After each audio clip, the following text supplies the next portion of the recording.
All of my cards were cleansed earlier under the incense.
All right, I'm gonna pull up the chart for tonight.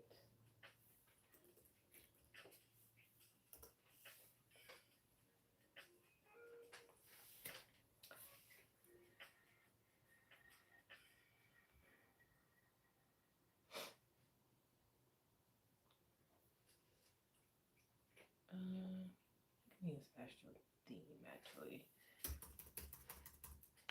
Alright.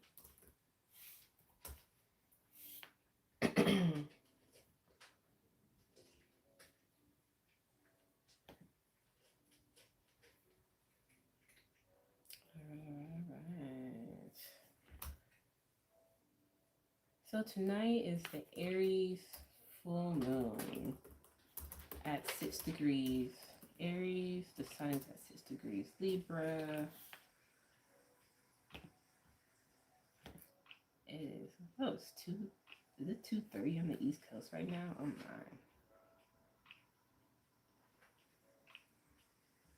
Here we go. 11:30. Let's do this at 11:33. Asteroid aspects, yeah. Let's not do those.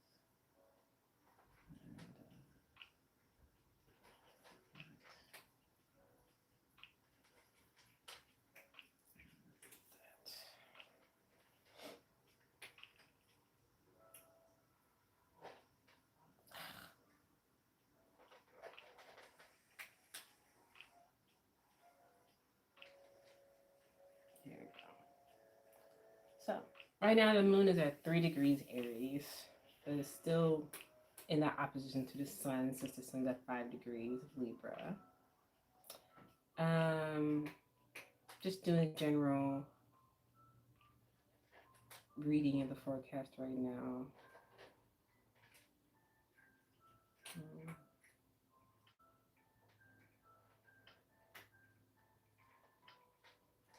This is interesting energy. Pluto is trying Uranus right now.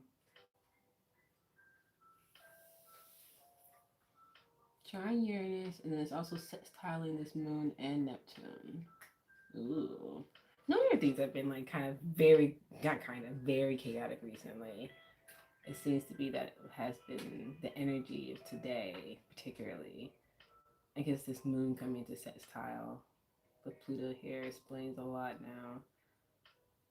Knowing that moon was going over Neptune was like, okay, some emotional realizations about like some of the things we've been imagining, but like, and so like a hit with realism, especially with Neptune being retrograde. It was Saturn also in the sign, even though these planets are retrograde, they still have their intensities. Oh man, Saturn's on my Mercury right now. Oof.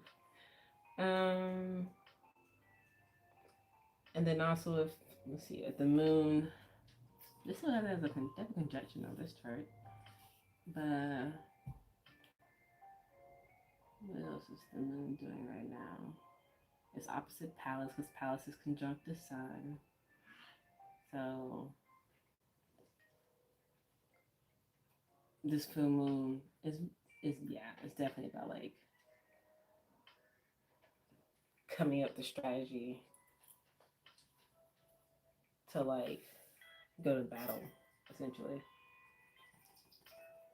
Because like I was looking at the chart earlier, and like seeing that Mars um is like opposite, it's opposite Chiron and North Node, and those two are, well, it's not exactly conjunct, but um the North Node is approaching Chiron, and Chiron is I mean not Chiron.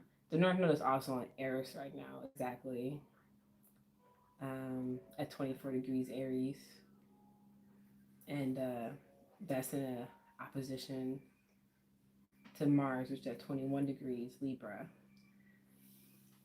And so there's that like Martian head on energy opposite to Aries, which is home energy,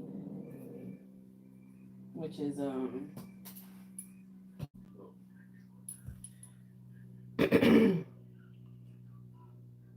Aries puts like full like on full force on like the front page, like, hey, like at least for me, like Aries is my second house, but like Aries is the first sign, and we got all this energy happening in Aries right now. So Mars is like also like it's gonna be entering opposition to the moon later. But Mars right now being the force of like will and um aggression, the can do, the do it energy. So I guess like a forced healing kind of is taking place with all these alignments I'm seeing. What with the and that's what I'm picking up is like this forced healing, um, a slap to your imagination, an awakening of like how are you really like bringing your vision to life. Um,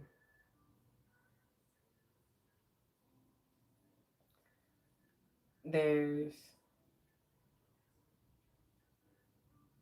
is being supported by Jupiter in Taurus as well.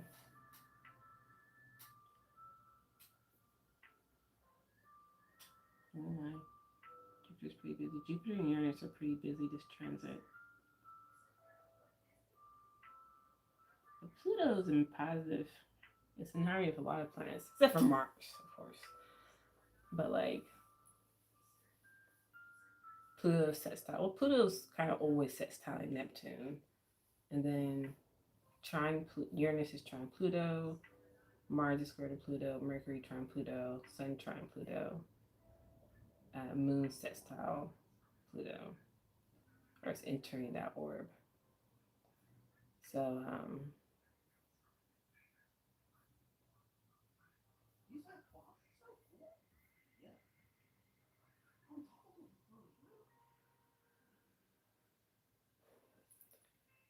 Mars is kind of like, oh, right now Mars is in, right now the house is set up as it's the fourth house, or yeah, it's in the Mars is in the fourth house. So Mars is kind of like, is it time to get out of the house yet? You know, like it's time to do something. Mercury going direct also like triggered a lot of, I know it triggered a lot of fast activity, a lot of things moving forward all of a sudden, just like taking off. Like whatever you had like lined up this period of time throughout the summer with all these retrograde planets.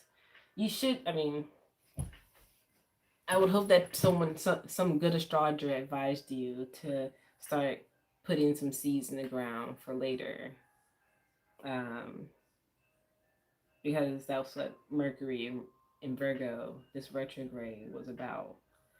You know, it was about harvesting those rewards. You know, all the connections you made. You know, all the people you met or got rid of or had that conversation with, or with yourself, of course, too. But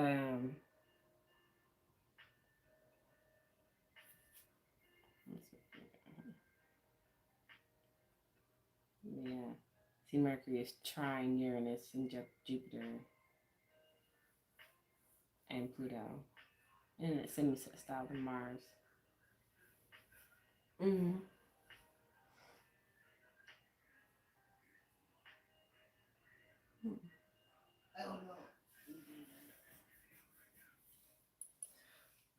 So the attention has been awakened. Let's see.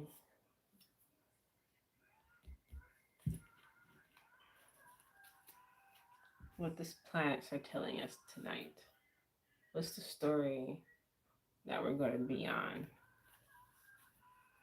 this full moon season?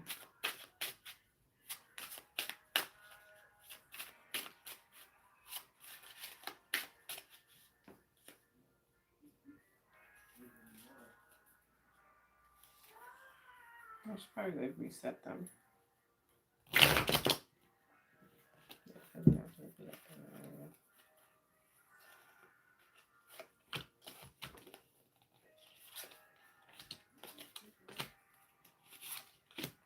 Let's step from each other first. Wake up the cards, wake up the cards.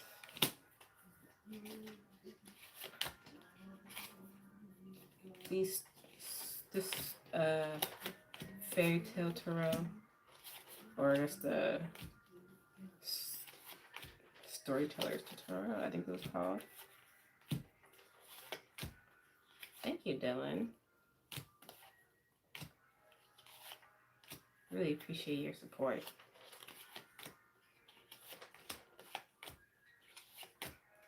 Hope it's vibing with you.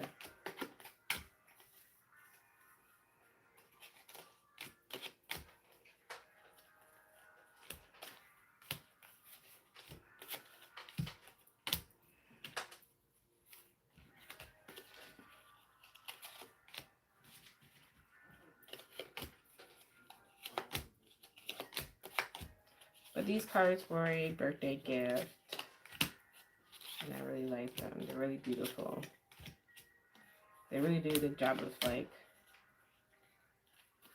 communicating deeper narratives when it comes to a reading. And plus, they're really pretty. And plus, I learned a lot from reading the book about these cards, because each card represents a different story. I mean, of course, because it's tarot cards, but it's interesting that it literally is a story on each one.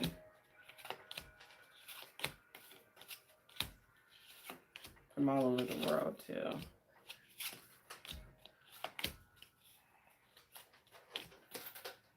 I haven't memorized what all the stories are, but I do know my tarot.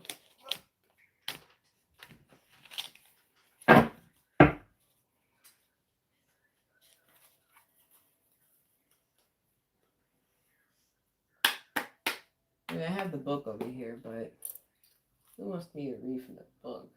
Do I have the book over here? I think I have it in the room.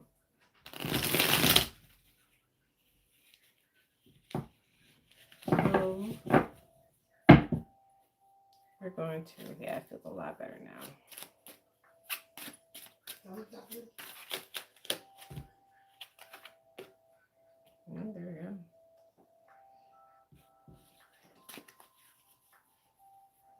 All right, activated.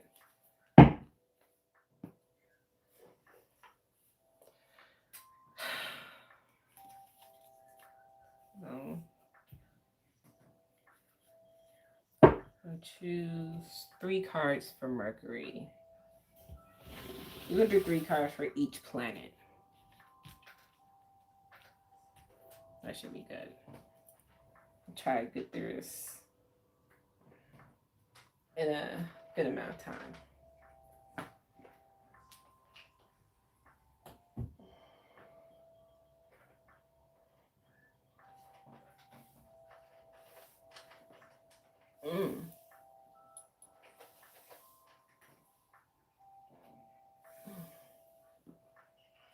Ooh, crunchy, crunchy. Okay.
See what Mercury has to say. 977.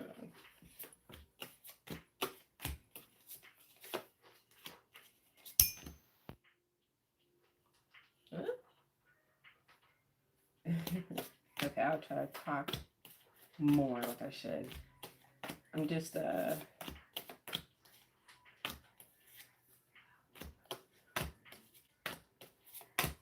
nudge to like get these cards ready.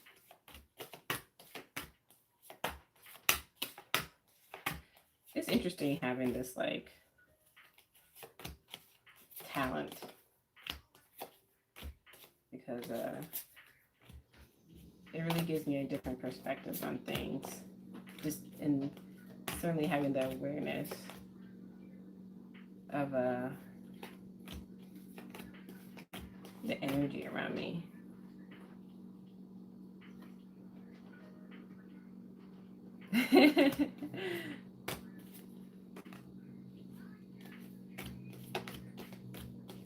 It's good.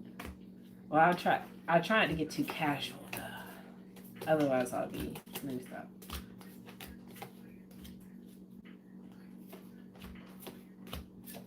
I got these goddess cards when I was this is my very first deck actually, the goddess cards. I got them when I was 12 or 13. I forgot from who. I think it was a gift from a friend. Because I don't think my mom got me these. Someone else got me these. Like a friend of mine got me these. I think she traded me. Or...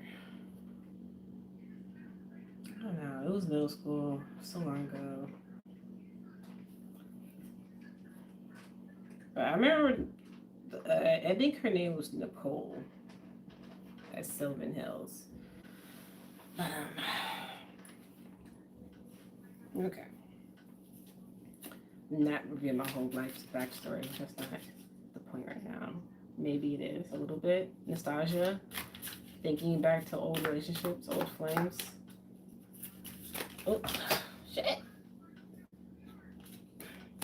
Okay. There's something that popped up again.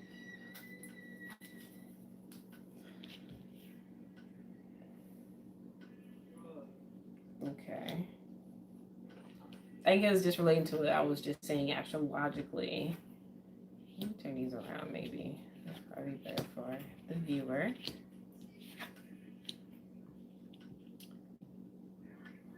I think it's just what I was saying about the astrology, this forced healing. This, like, because we have 9 of Wands, 7 of Wands, and the Chariot. And in the order I pulled them, there's this elevation happening in the imagery, this coming out of darkness into green.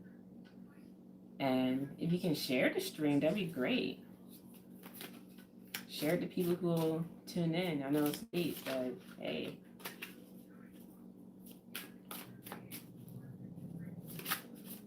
I know you got TikTok followers.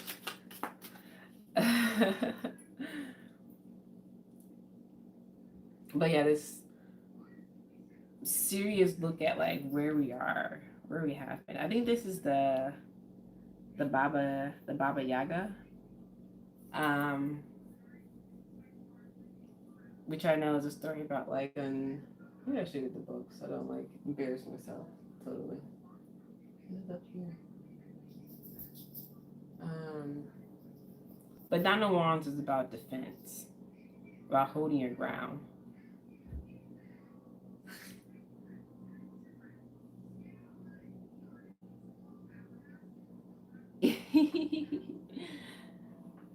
They can come my DMs. I know they like are trying to get a book of reading. So stay away, computer. So let me just a little bit louder.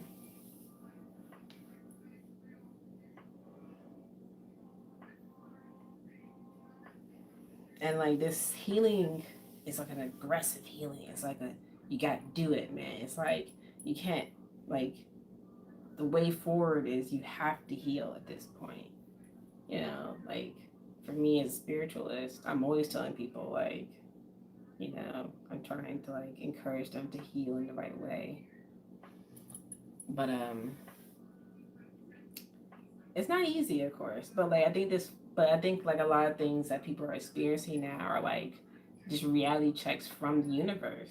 You know, it's like depending on like how you've been living your life or what you've been doing, the universe right now is giving you some kind of reality check, you know, and it's like really telling you to like really like, it's like,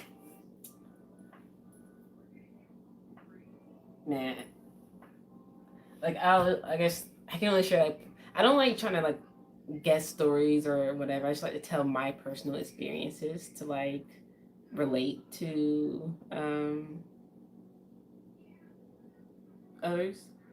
Um, I'm just not a person. I mean, I can like come up with stories, whatever, but like coming up with like, that's not the point. Anyways, to like relate to the situation of like what it means to be in this situation, I'll share my situation. So like, I'm having like, I think everybody's experiencing this financial struggle right now. But for me personally, it makes me think about all the steps or opportunities I've missed in my life, or opportunities I've taken advantage of, or the steps I've been taking to like improve my life and get out of the situation I've been in. So I'm starting to see the fruits and um, fouls of that happening now in my life because of these energies rising up and giving you like a real reality check on like what you should be doing right now. You know, it's like I'm back streaming again. Like I've been thinking so much about like moving my business forward. I've been having so many like successive things happening, you know, like me getting connected with people. But this is because I follow the astrology, of course. So I intuitively try to like move in a direction that's best with the energy I feel. Even though it's been an emotionally hard time for a while, you know, there's this clarity that's coming through. It's like this burning away. It's like this. I have been feeling really like I take B vitamins, whatever, but I've been feeling like very, very hot the last few days. Like I usually don't like sweat in the bed. Like that's like totally like a rare thing for me. So like the energy is really, really getting high. Um, there's the solar flares that have been happening recently. There were some major solar flares recently that happened that have hit the planet and uh, affected affected us psychologically and physically in ways. And so, yeah, so Mercury here is like empowering our voice to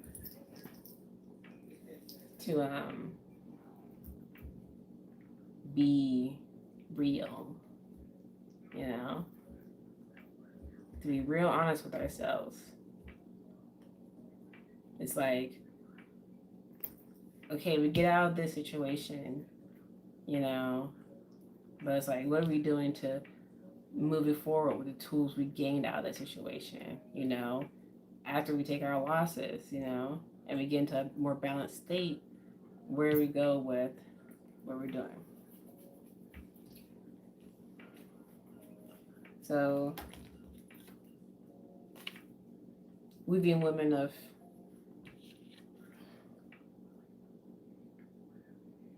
let the stars inspire you. Find an original way to surmount an obstacle. This is Zainu, weaving woman of heaven, a Chinese goddess.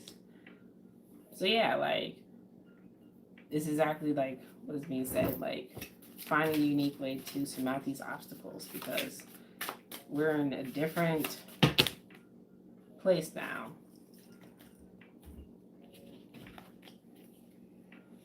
Yeah, goddess of change, goddess of the wind.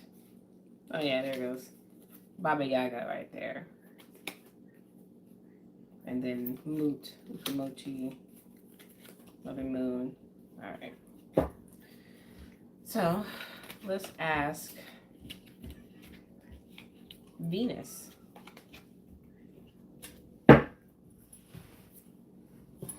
Oh, this is a fun way to do this. I'm having fun with this. I love astrology, so, and I love tarot. This is like my lifelong passion, of course.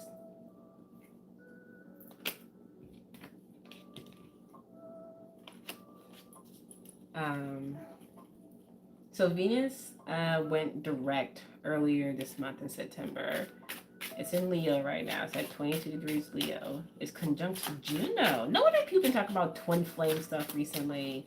Oh, and it's like in the set style to Mars. Oh my gosh, like, is it cuffing season? What? We got Page of Swords. But see, this is the Venus energy, so bright, so happy. And it's like, love, love. Where's the boo? Where's my boo at? We're looking for him. Fiercely looking for him. Looking out for him. We're looking for a warrior, a young warrior.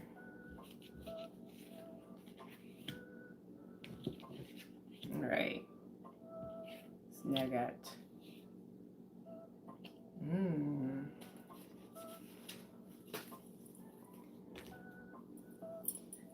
Oh, yeah. Venus is looking for a warrior. Someone who can carry all this stuff forward with her. Because Venus and Leo, with Juno is the asteroid of like marriage and partnerships. And so with them being conjoined right now in Leo, sextiling Mars, opposite Saturn. Is that opposite Saturn, really? What kind of orbs are these? Oh my gosh. These orbs might be kind of wide.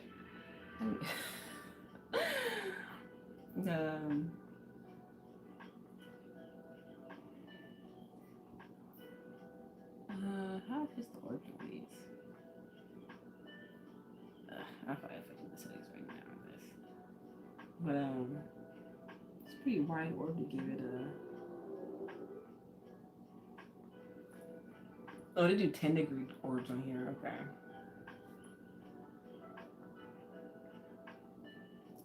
I think Saturn, the bigger planets get 10-degree orbs, and then like,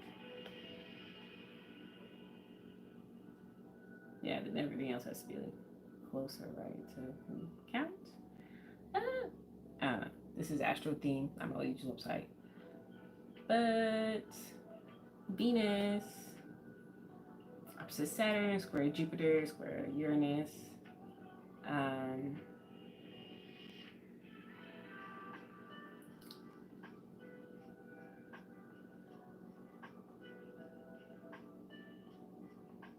so like it's a good time to start learning something new with this Venus in the third house of Leo starting here. Like to initiate something. You know, obviously it's not going to stay. Obviously, the planets aren't going to stay where they're at. They're going to continuously move. But like to initiate something at the right time is what astrology is useful for. Um, so like getting started with like a new partnership at this time, new deals, traveling. This period after the full moon is going to open up a lot of like doors. I sense. I know people. I hate saying like terms that are cliched, but it's true. But it's gonna be like a kicking down of doors happening. It's very like, man, this energy, this fiery Aries energy is like, it started off with wands with Mercury and now more wands with Venus. Um, so if you're seeking a partner, it's a good time with the conjunction of Juno and Venus in Leo. You're seeking someone, I don't know. I guess the energy in seeking someone is very like forward, to put it lightly, for Leo. It's very like um, people want to make like major partnership moves, like um, shoot, like my friend um, is making big moves with a partner. Like I'm making big moves with like partners, like, and putting yourself forward, like being like um, taking a noble role in your partnership.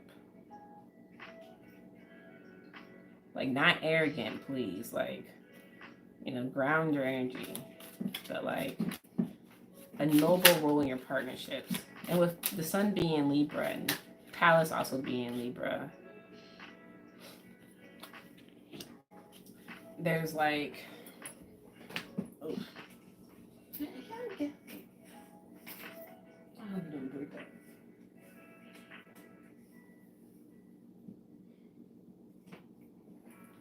this cat. um, so like there's powerful forces at work here in the feminine realm. Like feminine energy is like very well placed around the chart here.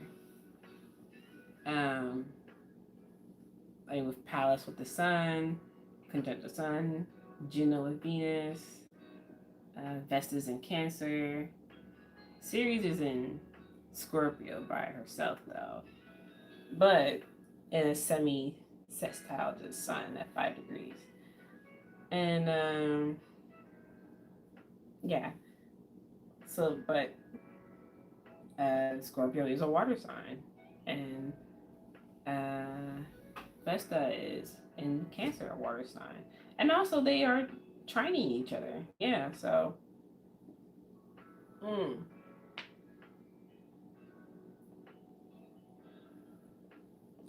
So powerful feminine energies at work, and also like for just like taking a stand in your partnerships, being demanding respect in your partnerships, you know, like letting go of like an illusion of like demureness or meekness or weakness. It's being like, hey, like I am a strong, delicate woman. I like to laugh and I can fight. Like I don't know why that seems so crazy that goes together. This is very Sagittarian energy right now. I'm channeling, but That's just me. There's nothing in Sagittarius right now. Oh man. There's nothing prominent, I'll say. Because there's definitely something there.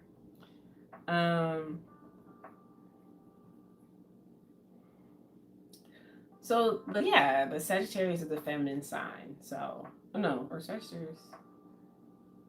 Aries is. No, fire signs are masculine. Yeah.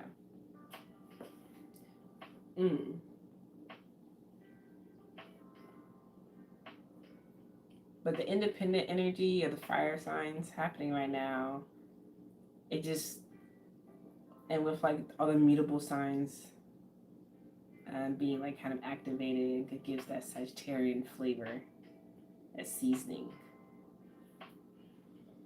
of change.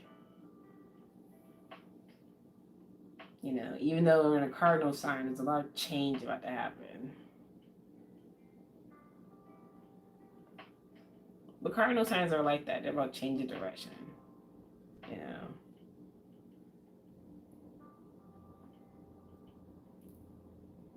Changing the seasons, you know. Are the cardinal signs.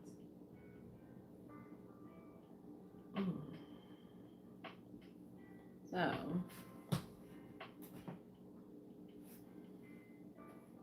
I think we can ask planet Mars what's happening.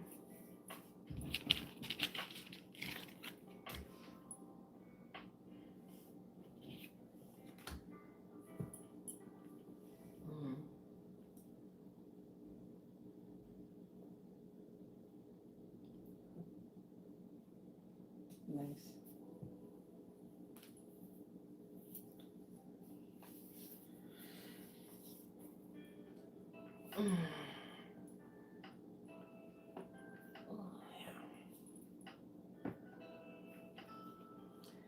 Mars.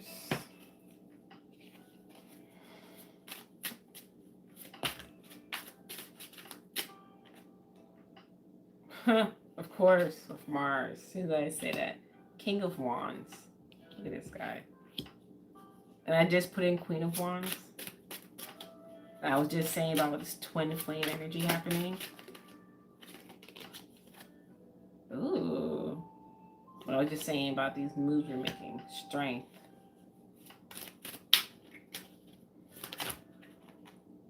Ooh. Six of Wands.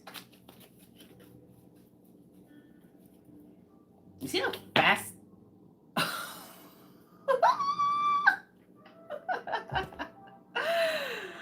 Hold on.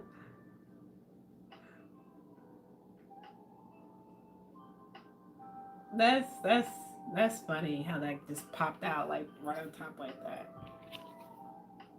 The Fool. The Fool. Okay. So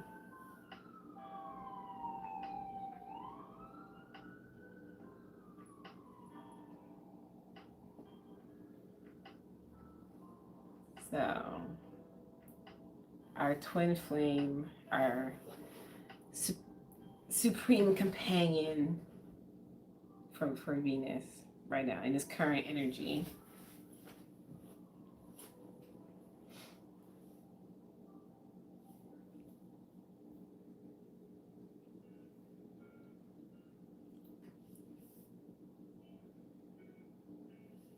Mars is not in a bad spot right here, right now. 21 degrees Libra. But it's in an exact sextile to Venus right now. Has an inconjunct to Uranus, semi-sextile to Mars, and a square Pluto going on. And then also the opposition to Chiron. That's not marked on here. Here we go.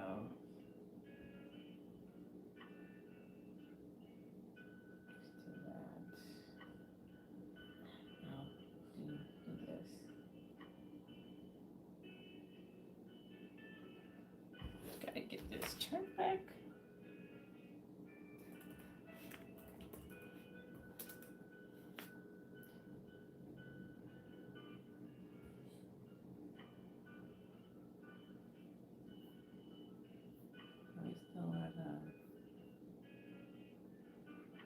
11, 33. Let's do that.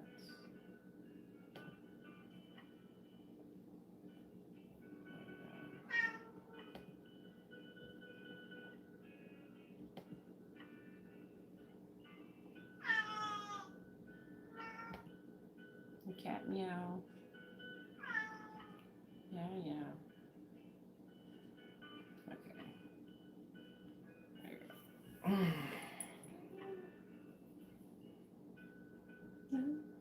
No.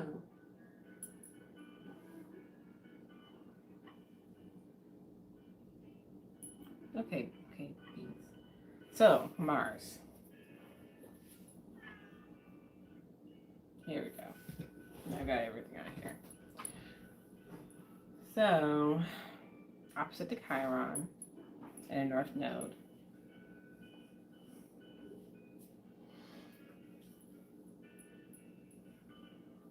There's this. I think with like the strength of the feminine energy supporting, like the strength of the feminine energy right here is supporting the Martian energy. Like,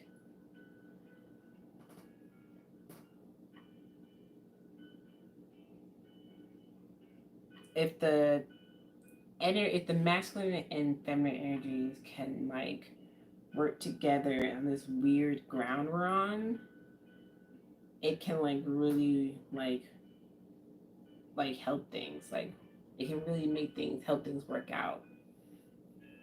Like it's a really good time.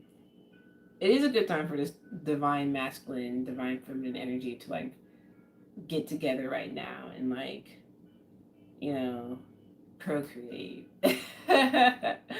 and like heal and hug and just love each other and like understand what we're all going through at the same time, because I think the communication right now is really good between the masculine and feminine, but with the ground that we're on with Uranus and Taurus, things are so like weird. Um, and then things are just like weird and just like moving a lot, and there's a lot of things happening, and it leaves all of us feeling like what's happening. You know, it's like almost a paranoia of like what would happen next.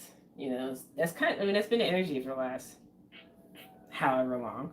So, but this time it feels a little bit, the masculine energy feels a bit more like unsteady in this realm. And like I think this full moon for the masculine energy side of things is really going to lean on the support of like their feminine nature, their feminine side, their female friends and partners. Um, and the feminine energy, you know, is in a good place to be supportive. So long as the masculine is like on the right path, you know, as it can only work out if the paths are aligned, the energies are aligned, going up together.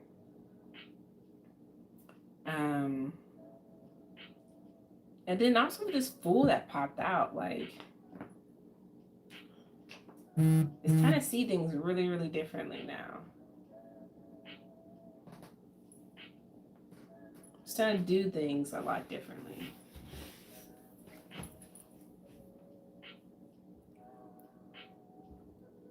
Turn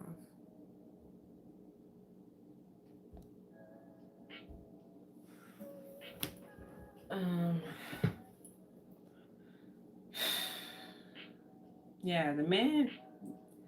I mean, it made sense. I mean, my boyfriend came over earlier and he was like exhausted. He's been exhausted, and it's like, yeah, it's that Mars energy is just being exhausted and drained. You know, um, like this Mars is passing over my Jupiter in Libra, so like I've been feeling a lot more masculine in general energy recently, but I think for me, because I am female, so I naturally have the feminine energy. I've also been like meditating on it a lot more, and so this like masculine rush of energy I've been feeling recently, um, since Mars has passed over my Jupiter, um, has really given me a lot of energy and power to do things. Um, so that's just about integrating those, helping those energies work together within you, and finding that like right balance of energy output, and getting the right input too, because Mars is our fuel tank, it's our fire, it's what like it's the coal, you know, shoveler, you know, it keeps the engine like going strong. And with this hey, don't, oh my gosh.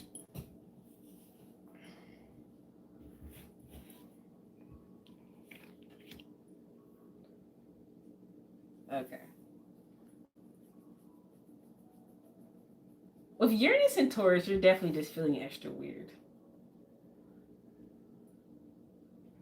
Um, I mean, I don't have any placements in Taurus, so like, it's just been like everything around the atmosphere has felt weird. My IC's in Taurus, so like, just where I'm at. What do you mean?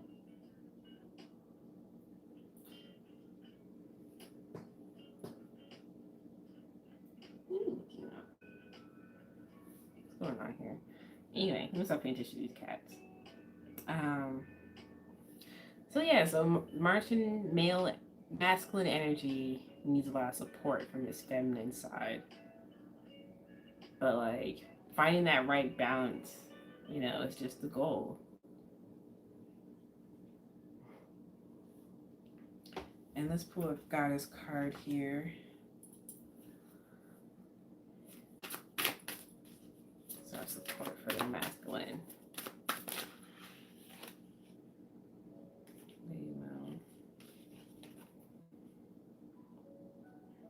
That which appears dead will be resurrected. Look for it. I think this together with the Fool is what is saying. Like, there's a something in the energy that is like, that needs to be like looked at again. In the Venus reading, there's Page of Swords, which I picked up as the masculine twin flame like energy. So it's like looking over something again. Hey, here we go with wands again. But like looking over something. There's been 2 wands in each one now, huh? Looking at like maybe like a, I guess with like this, everyone's always saying like twin flame stuff or soulmate stuff is usually about your ex or something. But I don't know, maybe there is an ex for some people out there to look at, or like a former partnership that needs to be rekindled, or maybe a someone who offered something to you, you know, you may like reconsider their offer in whatever direction is beneficial, whether you reject or accept the situation, whatever that, however that resonates.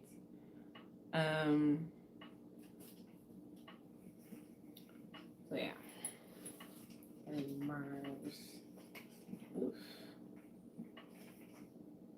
shoulder, oof.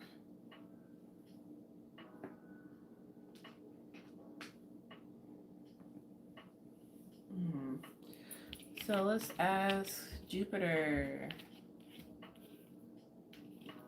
Big Jupiter. Ooh. Who's calling you? Big dude.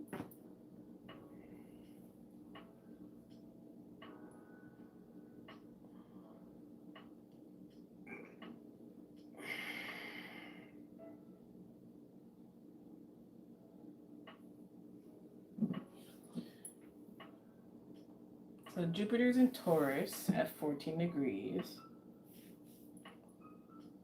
In a loose conjunction with Uranus right now. They're about 10 degrees apart.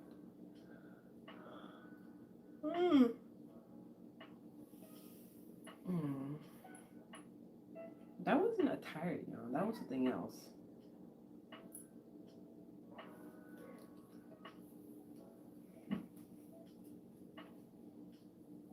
So Jupiter opposite Aries in Scorpio.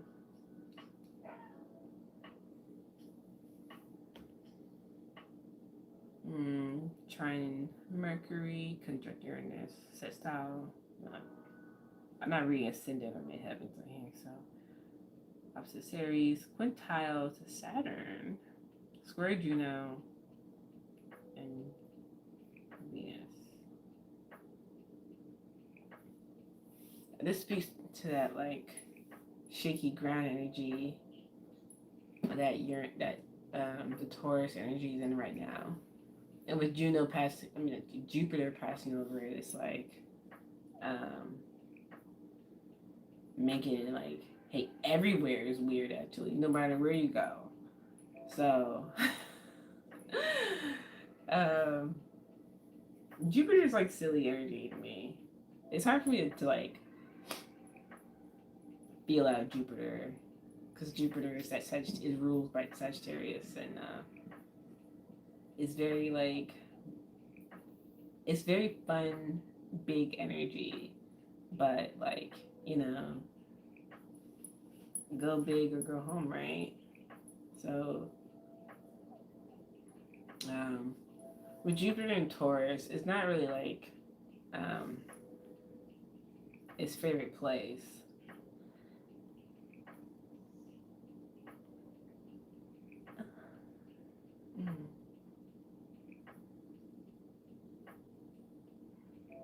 Considering how Taurus represents like the solid, they're good.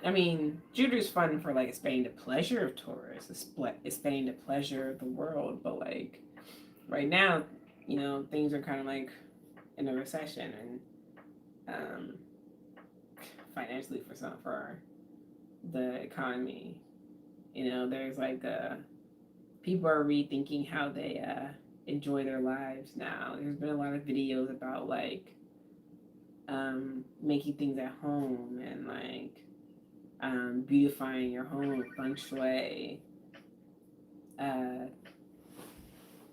Has been getting a lot more popular recently. Ever since, I'm pretty sure when Jupiter's been, as long as Jupiter's been Taurus, it's been like a lot of people really looking at their surroundings and wanting to improve where they are, wanting to change up their lifestyle a bit. And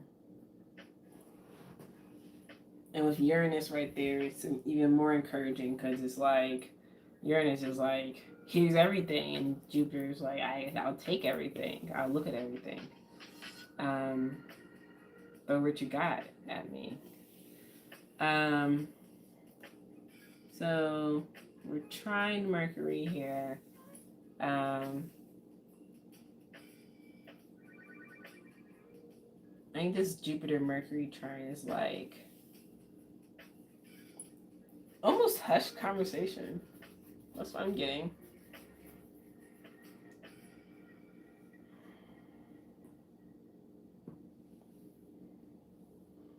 Planning, strategizing, making the lay of the land, blueprinting things, like hushed conversations as in like in a meeting room. Like Jupiter and Mercury are in a meeting. And don't try to talk through the meeting. Mercury's doing all talking through the meeting. And then Jupiter's also squaring um, Venus and Juno, our lady pairs here. So like, um, so it's more of that like hushedness of like, because women like to talk. So it's like we're not talking about this right now. We're just thinking about things right now. We're trying to like, it's not even like thinking about things. It's like we're just trying to get things done. Like, can we get some stuff done? Can we talk about some plans? You know, um,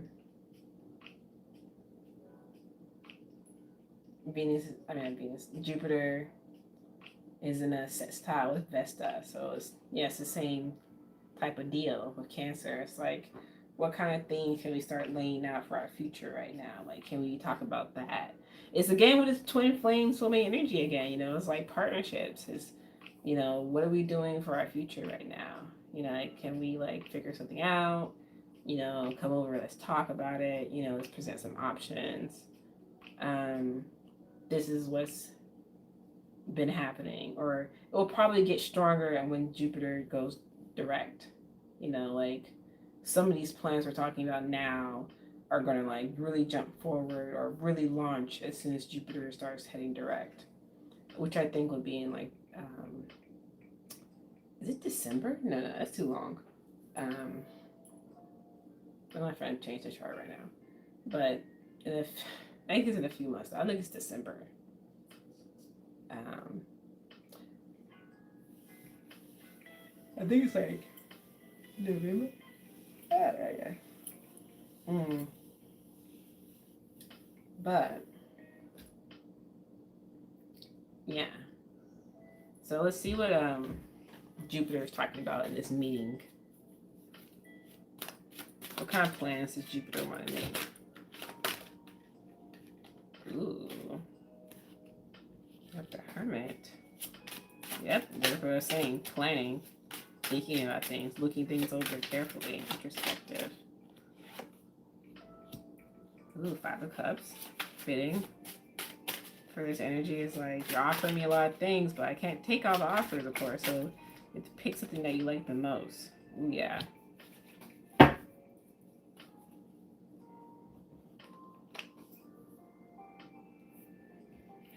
the Hermit, Five of Cups, Knight of Swords.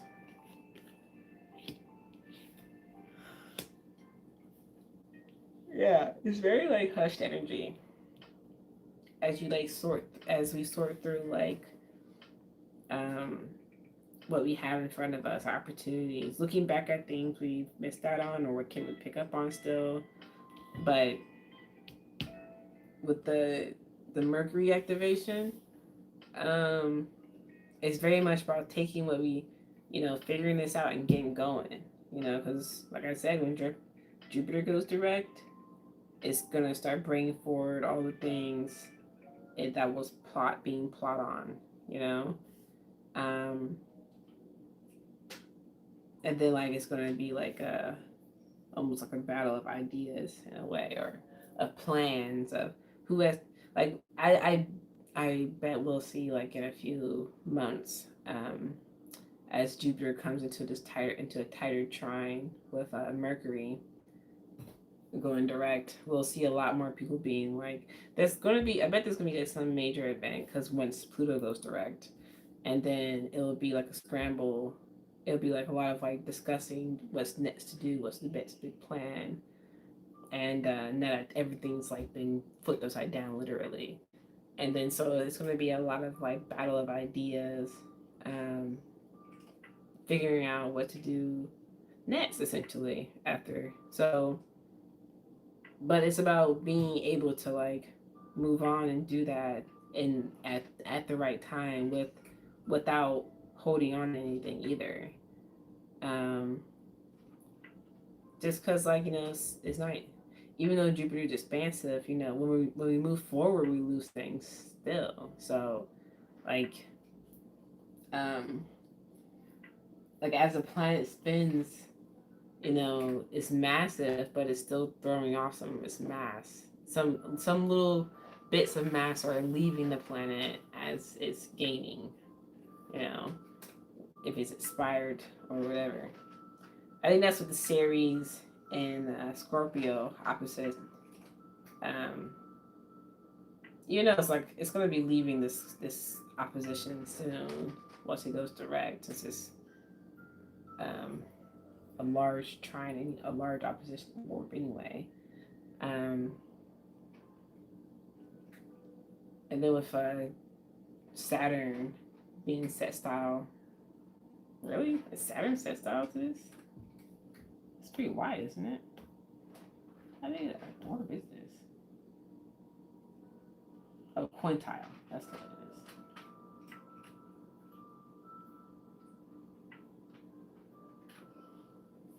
I think I've read quintiles before, but it's when it's two signs away.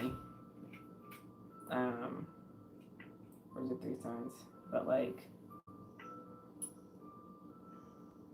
it's like a 60-degree angle or a 55-degree angle. But what is it? No, that's not 90. But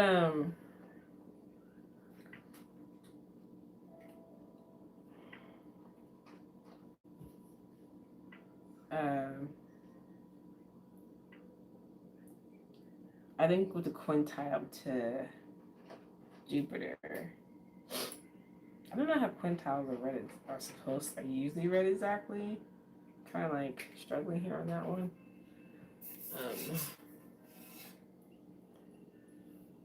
But I will say that like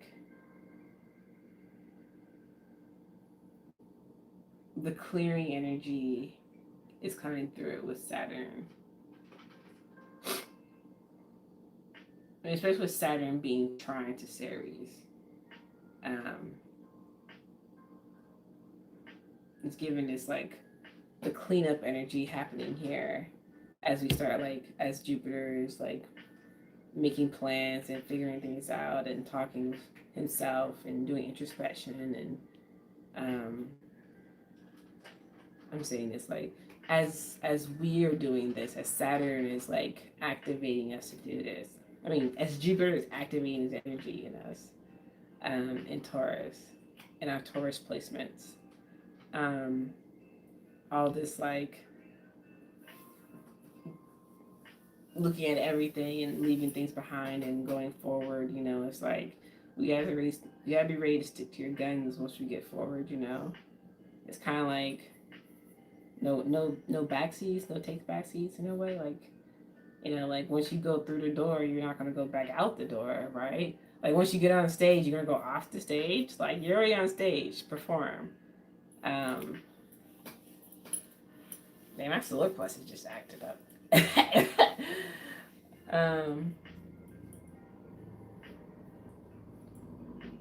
Ghost status. Moving missing on the road to gold. Oh, I didn't pull a goddess card.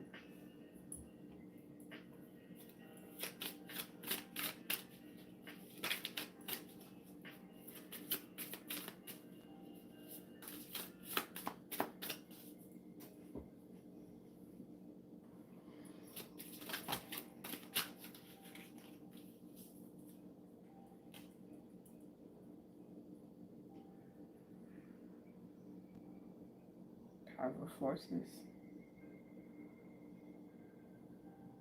And we just saw that one. I guess that one. Oops. Yeah. Powerful forces and life changes. Don't be scared of these.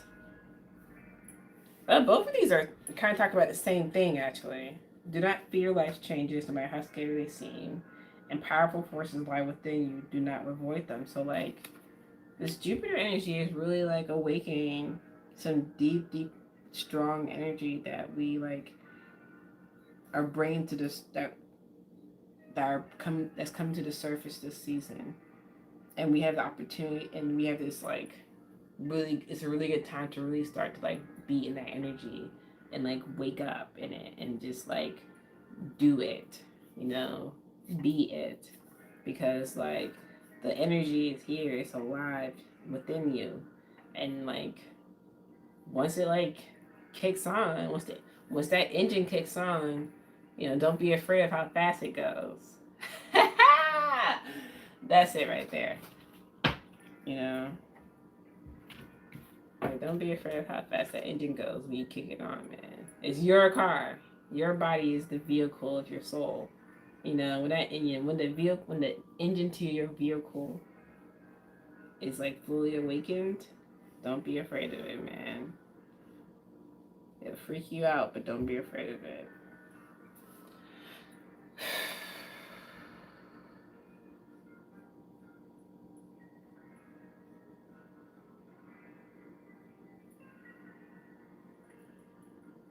Alright. Yeah, tarot readings. Valkyrie, hello. I'm reading for the planets right now. I'll be streaming. 71 minutes? Oh man.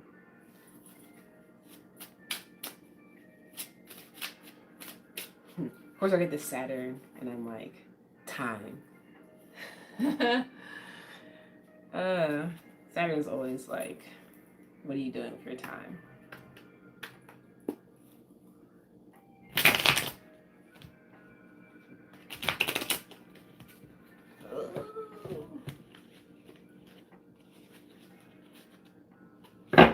Okay. Saturn's first is at 1 degrees Pisces right now. Retrograde. And his opposite. Man, I'm gonna need for these orbs to not be so big. I'm gonna call it an opposition. But it is like,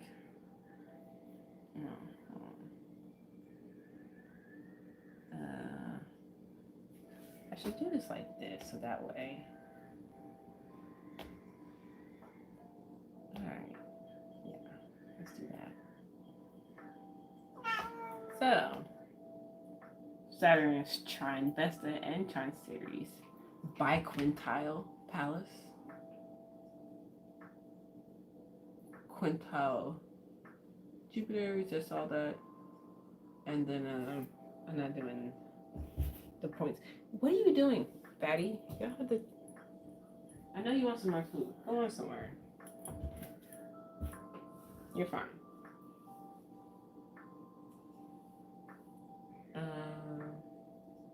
My cat cannot stand when I don't give her attention. Oh my god. So, this Saturn is on my Mercury right now because my Mercury is 1 degree Pisces. 1 degree Pisces. But this is as far back as Saturn's going to go, though. It's not going to go back into Aquarius. Even though probably, visual astrologers are, that's a different like story.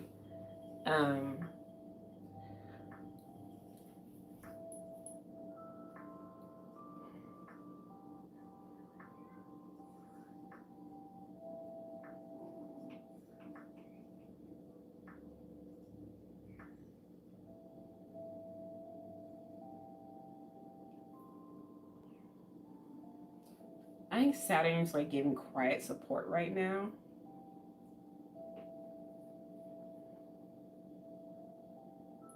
With all the loudness of the rest of the chart, like the hushness of Jupiter kind of surprised me. But there's like really like real hushness. It's like a lot of talking, but quiet talking. But Saturn's pretty like hushed right now.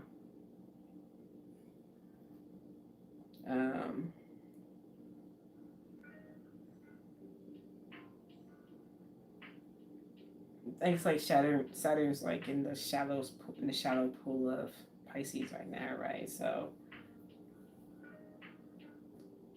it's like resting on the shores and almost like taking a back seat in a way. Like just the energy is very relaxed. It's not too intense. Unless the Saturn's on one of your major points like mine, and it's like um, like say if you like for your Pisces placements out there, um, Saturn's resting on your couch and is criticizing your house. um, Saturn is like, you know, older energy. Saturn is like the ruler, is the emperor energy, kingly energy. You know, the old king, Kronos. Saturn is the master of the time, the pair to the sun. Um, so Saturn's like, I think that's interesting with this like 9 degree, this huge opposition they have like put on here for the charts. That's one thing weird about astro themes. They're like orbs, but like, but seeing it is making me think about like Saturn like side eyeing like your housework, you know. And as we're like been talking about like making big moves and like not letting go of and moving forward, you know, if you have a depending on like where Saturn is in your chart, you know, it depends on how intense it's hitting you. You know, as far as like aspects or if it's in the sign. Um, but like Saturn's like chilling, but like kind of like pretending to chill in a way. Or you know, like Saturn is always working. You know, Saturn's the CEO that's like, yeah, I'm here, but also like I'm in, you know, Tahiti doing like Zoom calls and or like I was saying, Saturn's like in your house, in my first house, in your house being like, oh, this is how you keep it here, you know. Um, and so Saturn, like with this feminine energy kind of supporting it too, is going to have that vibe. And kind of like an old queen. Take that how you want.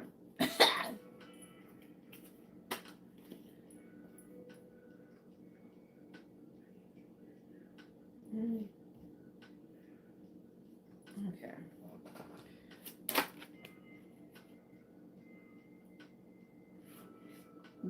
Do you want that one, Saturn? You threw it out like that one popped out like oof. And it came out perfectly sideways too. So like,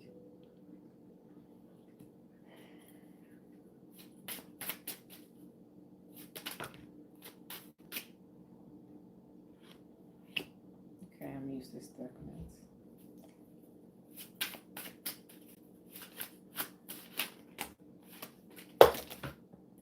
Jesus.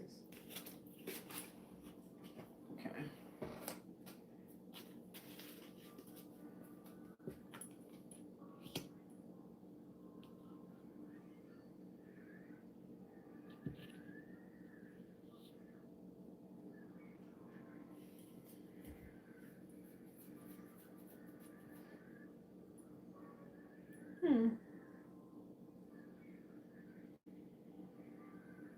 It's quite pleasant. Saturn really isn't a good spot right here.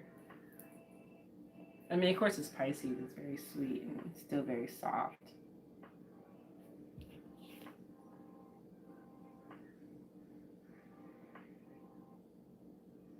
I really love this Two of Swords card in this deck. But this energy is so vibrantly red. It's so active. Like it's like I was saying, it's quiet but active. It's like peacefully, quietly burning. But like I think Saturn is guiding us to like make some how are we making our decisions, you know? Like that's what I was just saying, like Saturn's looking at you like, is that what you really want to do right now? You know, like you want to take that with you. You know, like what do you really want to take with you when we go back? How do you want to look at home when you get there? Home. Four of Wands. I mean, Six of Wands again. So like, when we get through this, Saturn's asking you the serious questions. You know, like if we're really going to do this twin flame soulmate thing, like, you know, you gotta really stick to it. There's no going back. You know, once you say yes on this thing or no on this thing.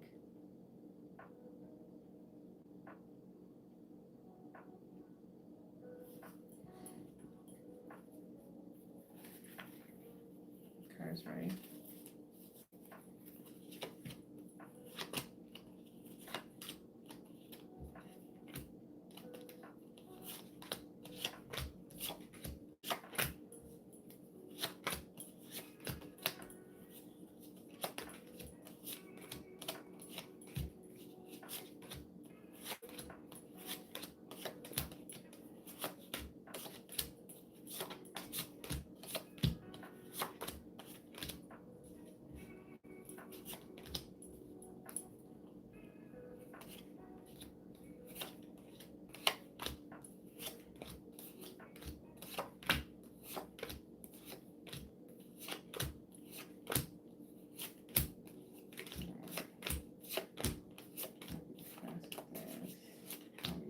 Too long, gosh.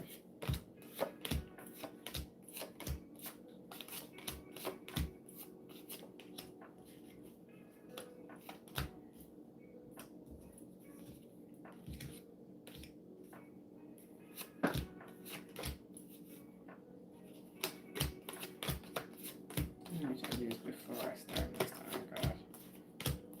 Just wait for all the cards properly.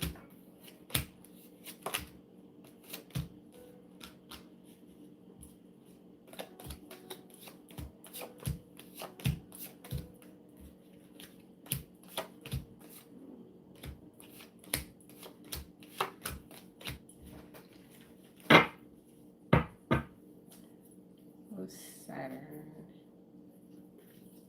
have to say? Through you.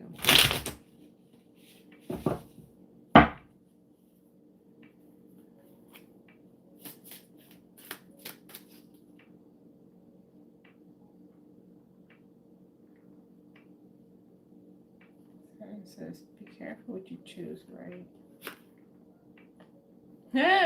Be careful what you choose, right? Because it'll stick to you.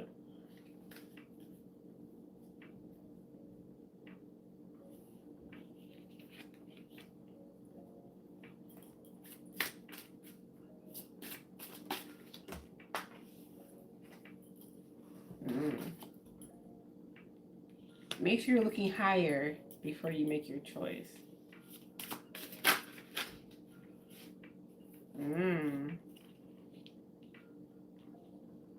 Choose to fill your cup.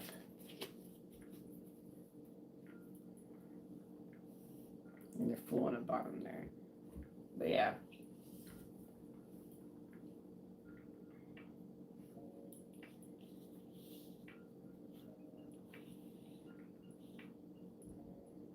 So I think this is like a good way of seeing like how to like make serious decisions going forward, especially when it comes to like things that might be more permanent or will be longer lasting with the Saturnian vibe.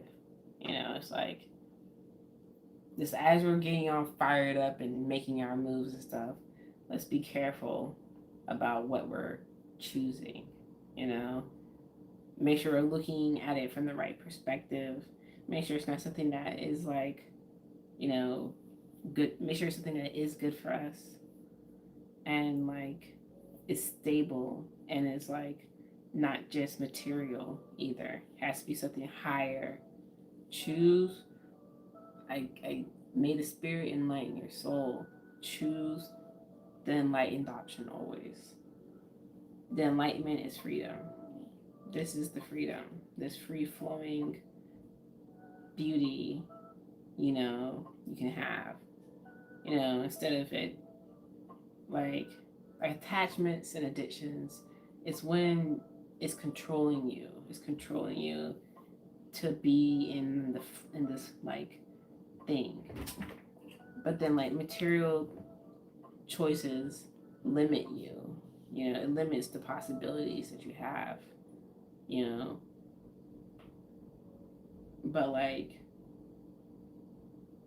being in that Ace of Cups on top of the Six of Wands here, it's like choose what fills you up. Choose what satisfies you. Because what satisfies you is truly something higher. Like don't choose the lower level thing. Choose the higher level thing. Trust your intuition when it comes to that. That's all I can say. Yeah, trust your intuition when it comes to the choices you're making. Choose the higher thing.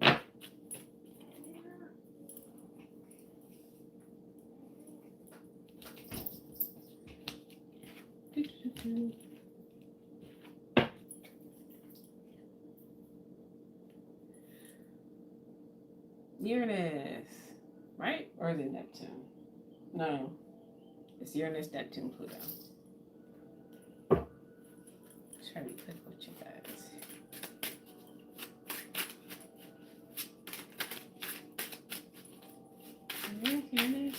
Uranus and Taurus. We're just looking at you. Now you're up here.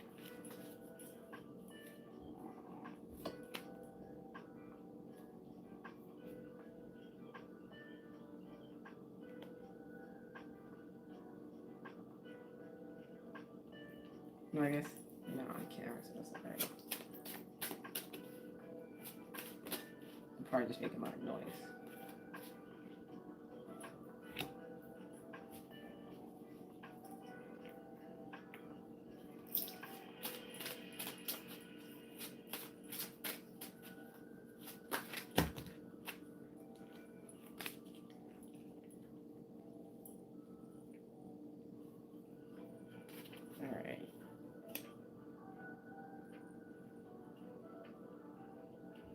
Don't want to keep this card.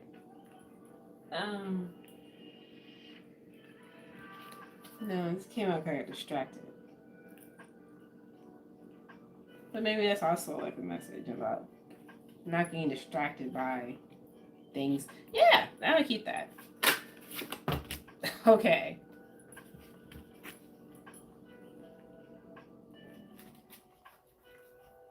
Oh my. What is 10 of Swords? Oh gosh.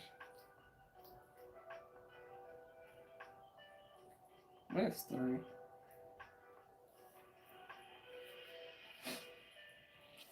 The 10 of Swords is a crazy card. But so Uranus and Taurus. We were talking about a little bit earlier.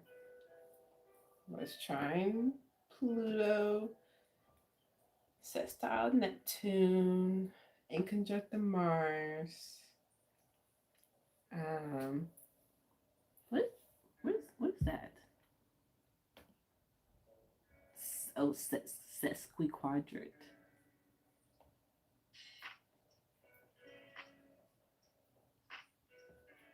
Okay. And then that's a square. Square to Venus and Taurus.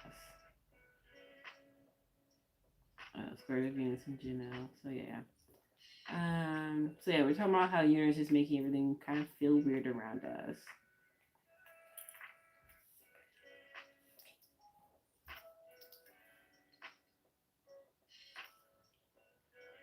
What a cat.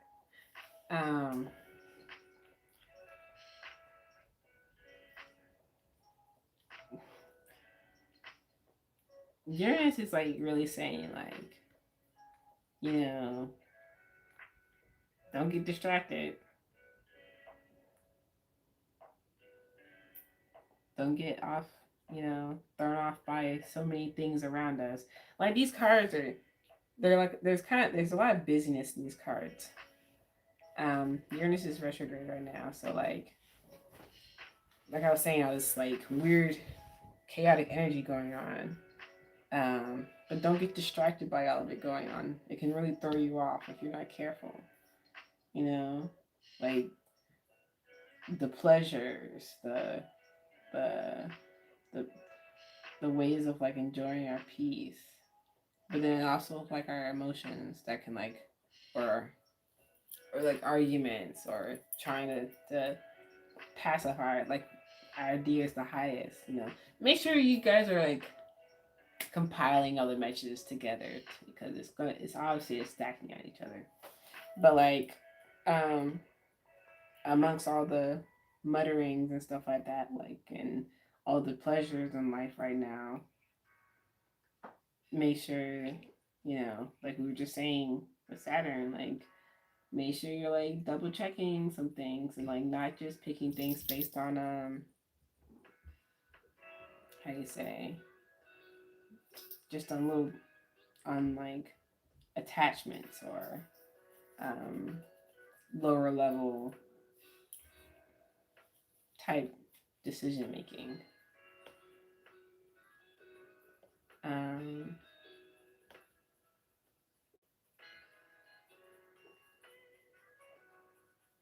don't let this like retrograde fool you, right?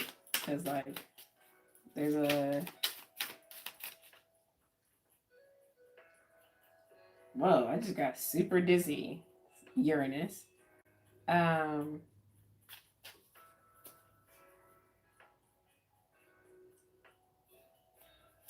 or maybe I'm tired. Oops.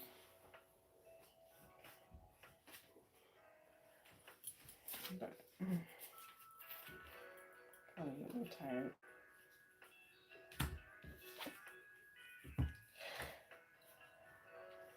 Ooh. Oh yeah, the card I got knocked over is Wheel of Fortune. Of course, I got dizzy. The world is spinning. Things are changing rapidly. So fast will make your head spin, I guess. So just don't get dizzy with everything going on around us. That's what Uranus is saying right now.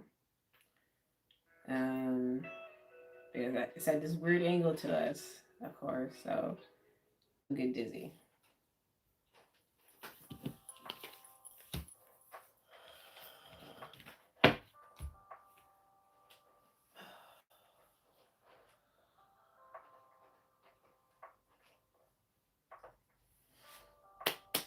Neptune.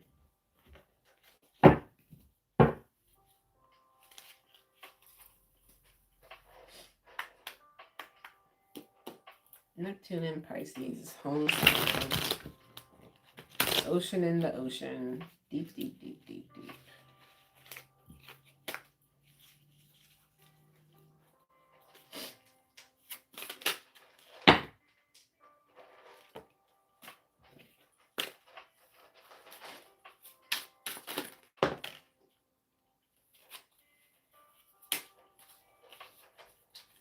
Message. From deep within. Can you go within and find that thing?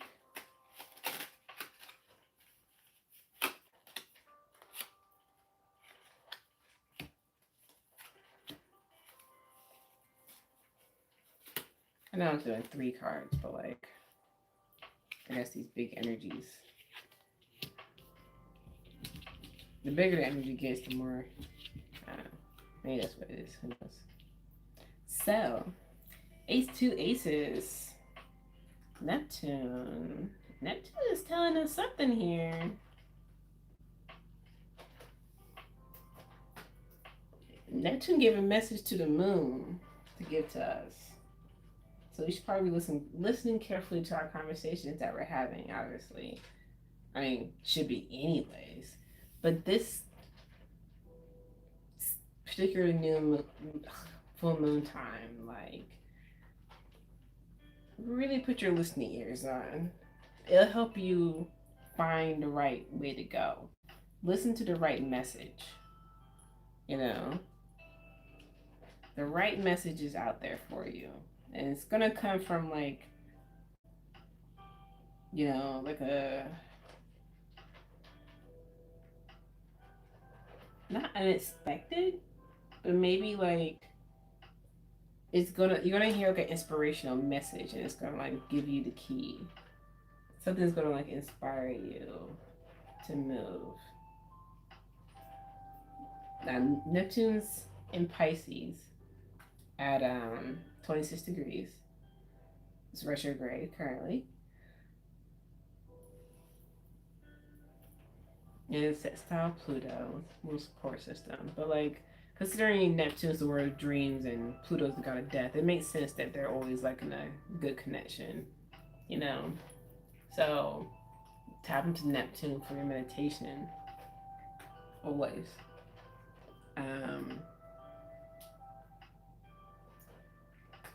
Especially with this like why these sextiles are going on. It's really good. And then Uranus is also sextile Neptune. Good old buddies. And then we have a square to Vesta and an opposite Mercury and the Sun.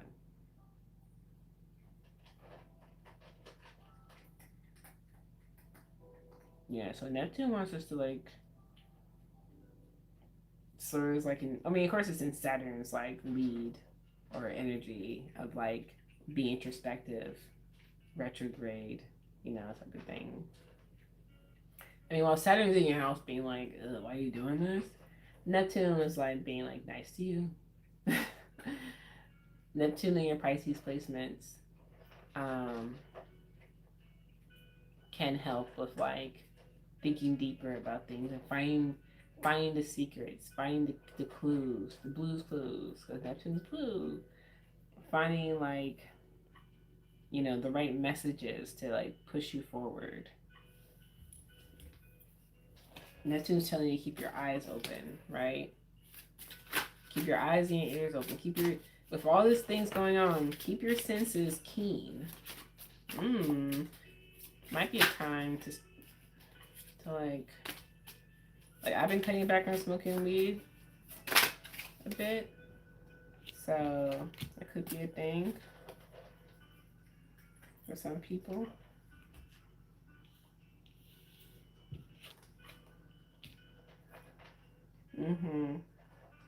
Trusting the fate before you. Find ways to use your innocence as a strength. Let your darker emotions give you strength. Ooh, okay. So like I was saying, keen your senses because your sort of unused talents or like hidden talents are going to be really useful and help, and your intuition is really helpful this time to help you make these like big major decisions that will like propel you forward, that will bring you to like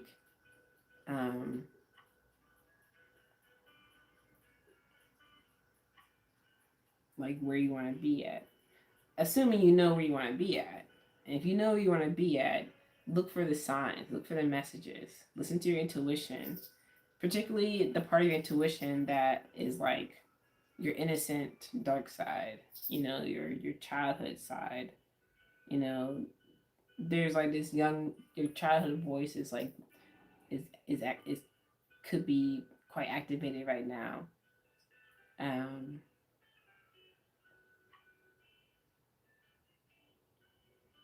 And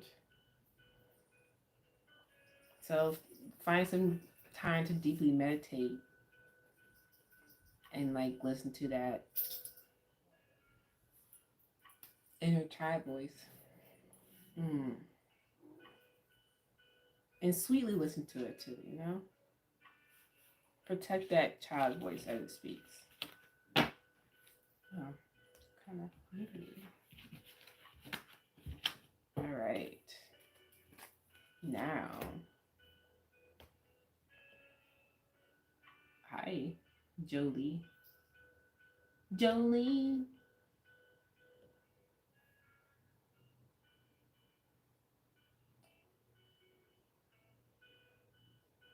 about chat. I can do that. Yes, toggle timestamps. What? It's 1 a.m.? I can't believe it.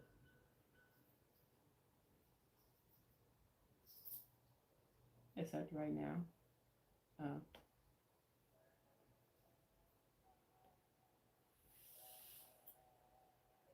What do you mean it's up right now? I don't know. I can't. The stream, the chat delay is like almost 30 seconds. Like, okay. So Pluto.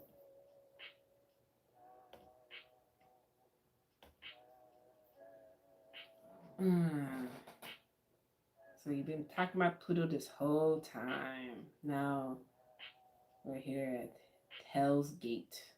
Let me stop. Well, yeah, I'm gonna keep saying. I'm gonna go with that Hell's Gate because when Pluto is going to go direct in a couple weeks, it's really starting to station direct right now. It's definitely in the shadow of being like moving direct, and it's gonna be officially moving direct on October 11th. And I've been like looking forward to it because I'm ready for things to like change and like happen, and like I know it's gonna happen. Like there's no denying that like the things that happened at the beginning of this year told me that shit was gonna change. You know, like my I don't know, but since things have hit Aquarius, my life has just been like one thing after another, and so Hell's Gate. Um, Pluto went back inside hell of Capricorn, inside that deep mountain to like bring back some like better tools. Um, that's how I always interpreted this Pluto retrograde. It's like um,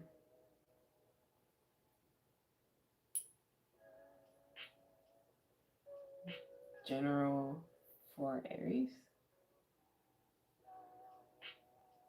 From Aries. We had to clarify that one, Julie. Um, so yeah, so um, is Pluto in sextile? No, not right now.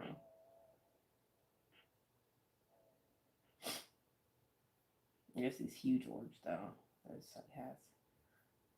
But we'll be moving. I don't know. So yeah, Pluto's like, you know, menacingly at the door at Hell's Gate, being like, "How you guys doing out there?" You know, it's like, oh, I see the. It's that time to turn back around now. I've collected all my goodies. I'm just gonna start packing them up now. And okay.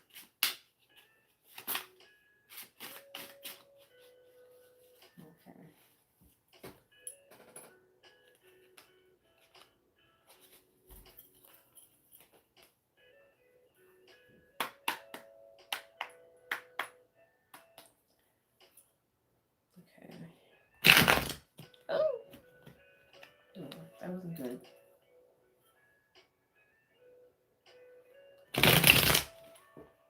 There we go.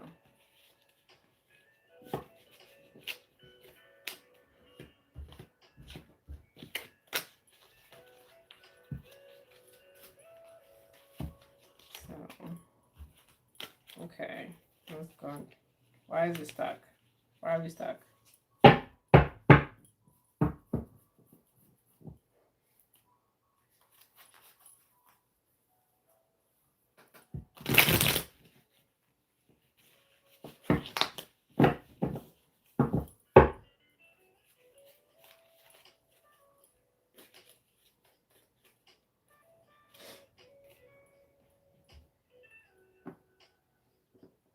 Oh. I just got a mess challenge saying Pluto doesn't want to share anything right now. Doesn't want to show what he's bringing. Okay. You don't have to tell us what you're bringing. I'm already expecting the worst. But What should we prepare for then, Pluto? Like, can you give us some good hints?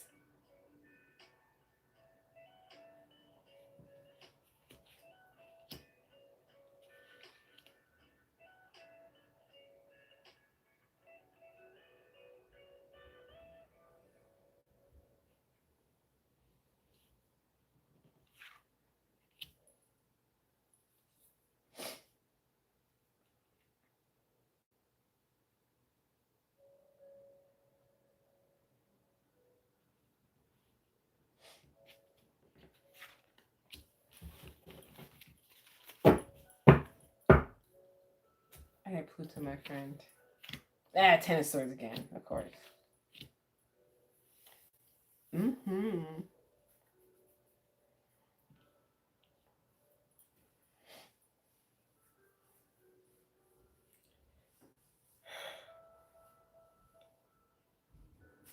Oh. Oh man. Pluto's like, make sure you're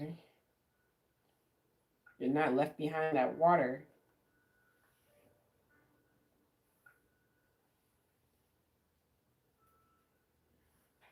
Don't let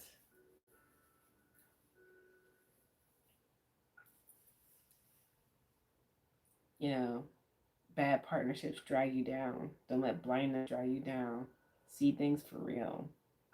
Be honest about how you feel. Because that shit, anything less than like, oh, can you have a general? Um, sure. I'm almost done with Pluto, so I can uh read real quick for like the signs. I think because so late, I'm gonna do one card for each sign, so 12 cards, real quick. But Pluto here is like, you guys have your fun now. I mean, no one's having fun right now, anyways. Obviously, but there's a lot of mess out in the world, right? But it's like, look me messing with my hair. It's like that kind of energy of like, I hope you're ready for it. That Pluto says. Ooh, yeah. It's like, you're gonna really be ready for it. Because, you know, your partnerships, your emotions, your truth, yourself, you know, especially for me personally, because Pluto's like going to Aquarius, it's like that's my rising in my first house, my sun. Um, so for me, it's very much about like stepping into my own identity for real, you know, and not being like any sort of fake or weak or anything like that. Making sure I know who I am all the way through. And however that hits in your own Aquarius placement, in your own house, um, it's gonna be like that for you. Like Pluto is saying, like, no more of the fake stuff. You know, all that's going to be like destroyed because Pluto's the destroyer. When you wash it in the river, Stitch, does it like hold up or does it just fade away? You know, like, and whatever you're holding on to, I hope it's worth it. You know, so like, because anything that's not beneficial is just going to be a hindrance in this like dimension. Okay. So, card for Pluto here.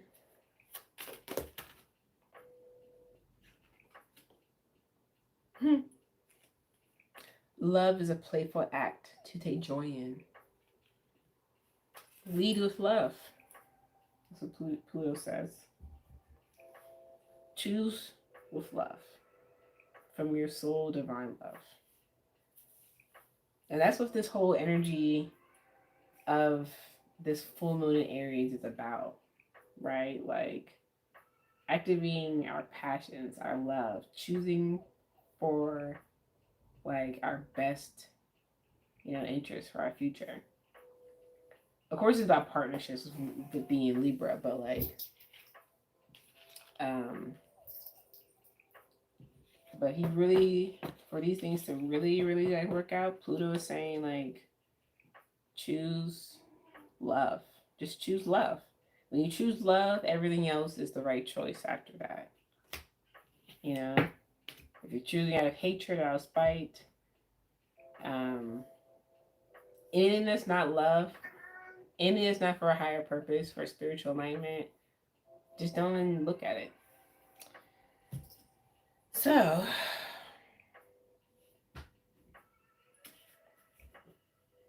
I'm going to use my traditional right deck for the cards, for the signs, for the zodiac signs. I love it. I love it. How are you doing, cards? You're awake, right? So, we're going to get this 12. Maybe I'll do it. Yeah. Ace of Cups. There we go. So, for Aries, where the full moon is happening at.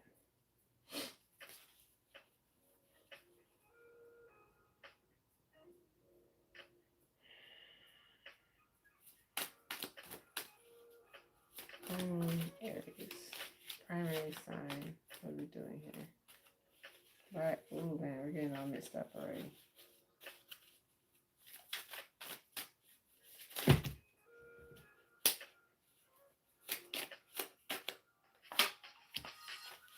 Yeah. Aries. The Eight of Wands.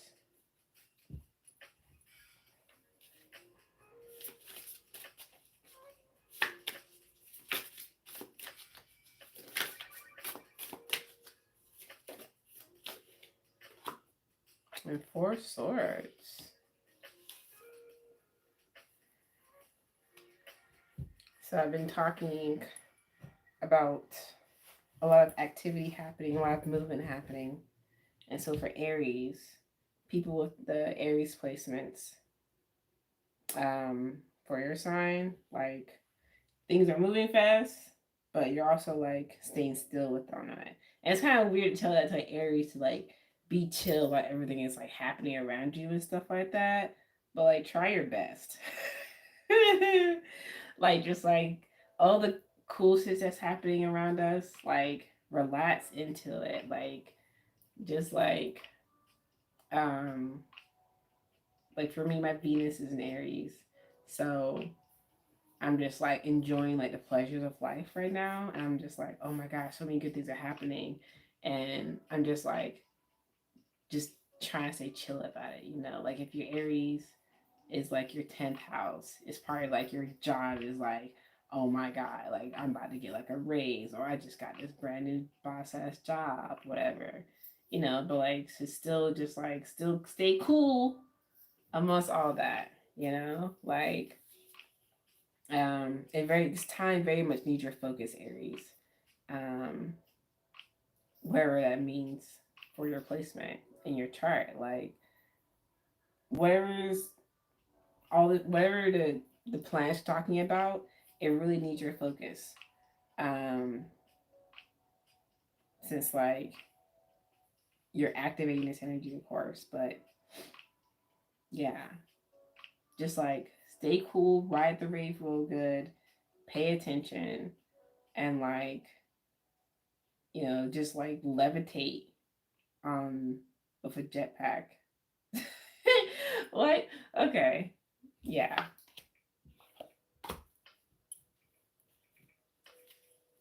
So do a quick one for Taurus then.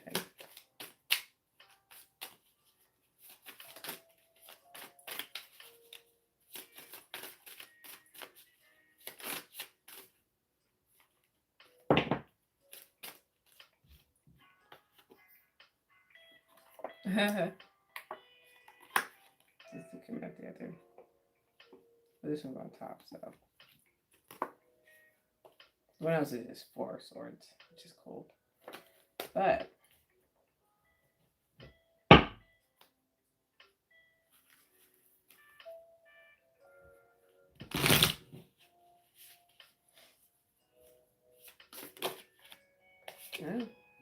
Six of Wands. So Taurus, I was talking earlier about how there's this weird energy right now, these retrograde big planets. And, kind of like the hushed tones and like trying to figure out a plan. Um, so what this is telling me is like, you know, some stuff for some people, some stuff it just has to be just done away with. Just gotta like, you know what? If I'm gonna just do this thing, I just gotta put this down and go do it. Like, um, like I said, like I don't have Taurus placements, so it's not exactly easy for me to like pinpoint the energy. But I do know it's that grounded, like the things that are like simple and like grounded and enjoyable. So like if it's not giving you those vibes, like drop it, obviously. For Taurus, like however it fits in your Taurus placement. Like Taurus is my fourth house. So like for me in my home life, it's like what do I still want to keep around? How I want things to look. Hello from Australia. I want to visit there. I want to go to the Aboriginal lands. So, Taurus, just like um, really let things like slide off your back. Because it's really not that bad, honestly. Like, I know Ten of Swords always looks bad, but it's just about being honest about what you really want to keep, you know? Just like anything that's bullshit, take it out of your life. It's a great place. I'm sure. And and you'll find like the balance with like the direction in your life here.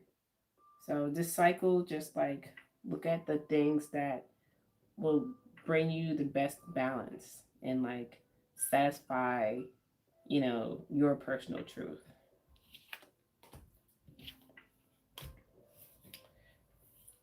Gemini, myself knows in Gemini.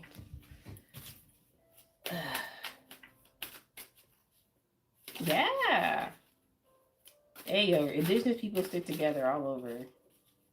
You better. Gotta support your homeland. Protect your homelands.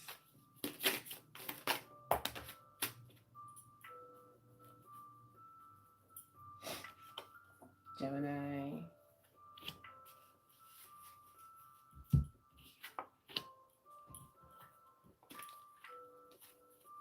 These are my mom and dad cards.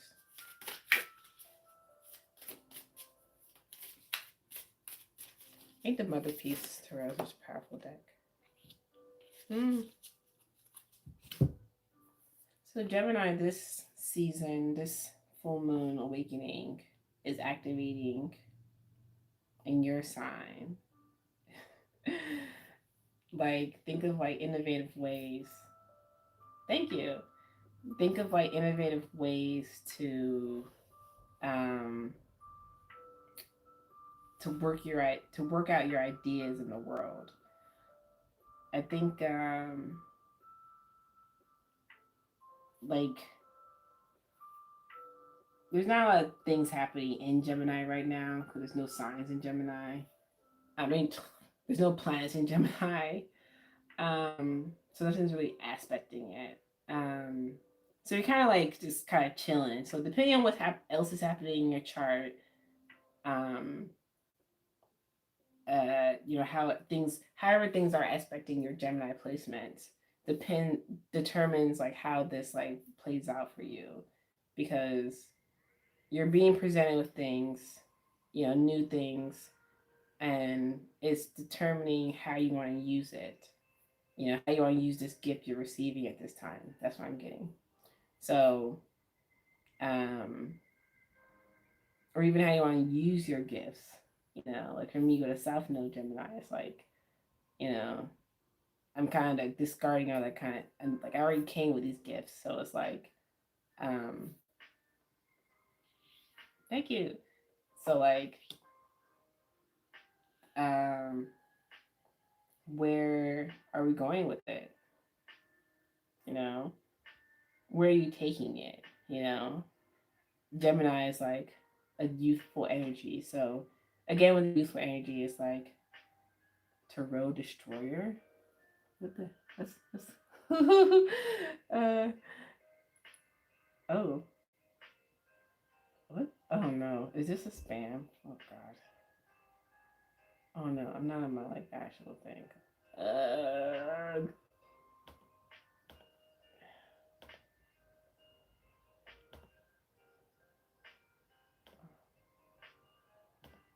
okay. So Egypt, cool. That's someplace I want to visit. I want to visit everywhere. I have a Sagittarius North Node. I want to go everywhere. um, I've been to a lot of places already spiritually. So, anyways, Gemini, you got new things coming up, new ideas burgeoning. Just see how like things land for you at this time. So,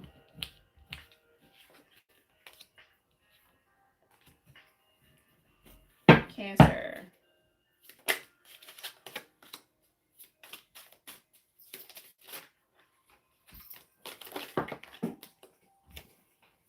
Cancer, stop being sad. Oh my gosh. Big. What are you doing? Come on. You are so big. Too big for that table, that's for sure. Cancerian crabbies. Don't be crabbies. Cancer's kind of like in the same deal here, but Cancer is Vesta in it right now.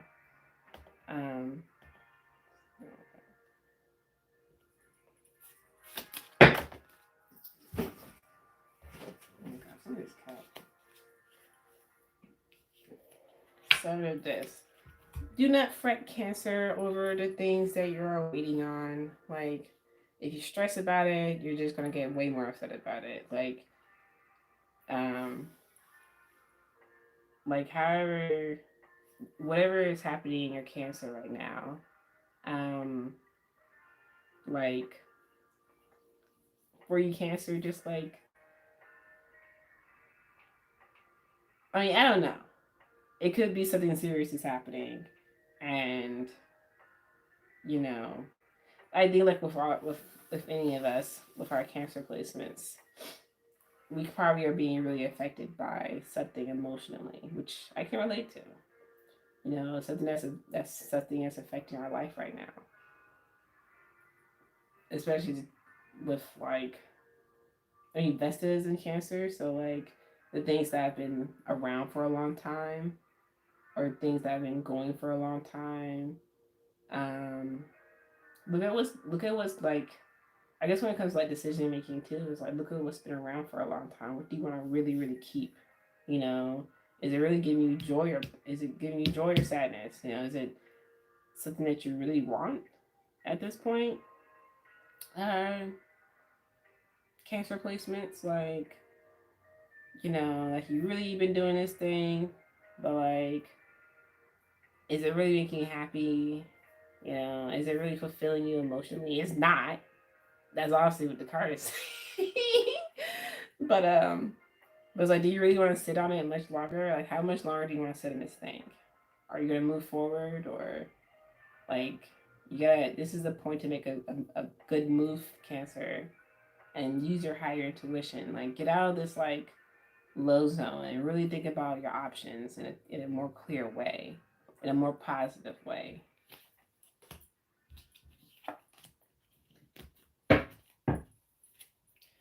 So Leo, Venus in Leo, of course.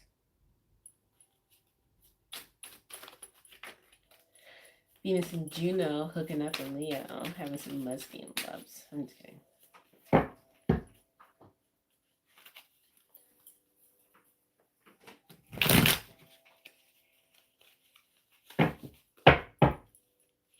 I need to see the tower.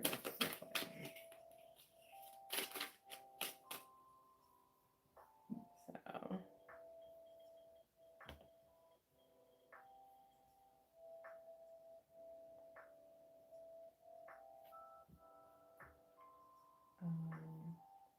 Make sure I check my camera.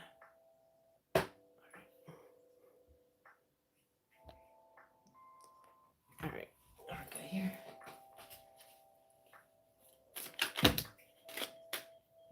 Okay, Leo. Strength, want to pop out?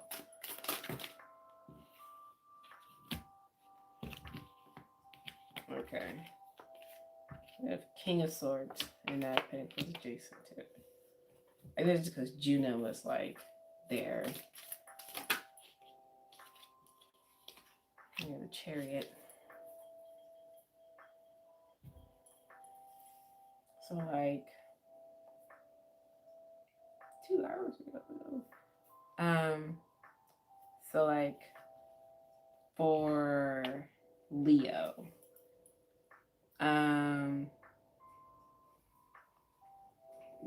don't rush off with like that idea you got. You know, like really like nurture this thing. Leo placements. Like take your time with like looking at it before you just like rush off with it and decide it's the whole truth and the holy thing. You know, there's a certain stillness here. It's like analyzing, intelligently reasoning about it, like using your logic, and then like taking it forward with you. You know, because like however you figure this out, this season, like, you know, take it and ride with it. Because if it's good, it'll fuel you for a long way. Just, you know, those saying, choose from a higher. What's your higher purpose? What's your goal? So, but just take your time and look at what your goal really is, because you might be moving kind of fast. That's probably what's going on. But even then, the stars tend to work more strongly. So like, you're being given time now to like really analyze something and look at something before you put the keys in the ignition.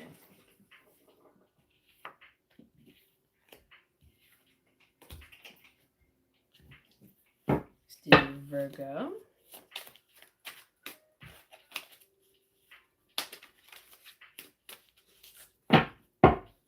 Hello, all my viewers.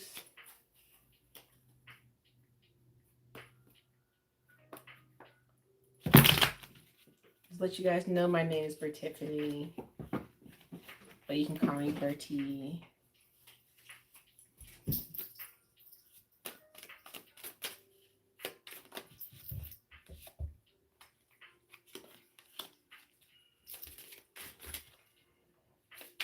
So Virgo, I have a Virgo moon. Oh my gosh, why are you on the table? Get off. Get off.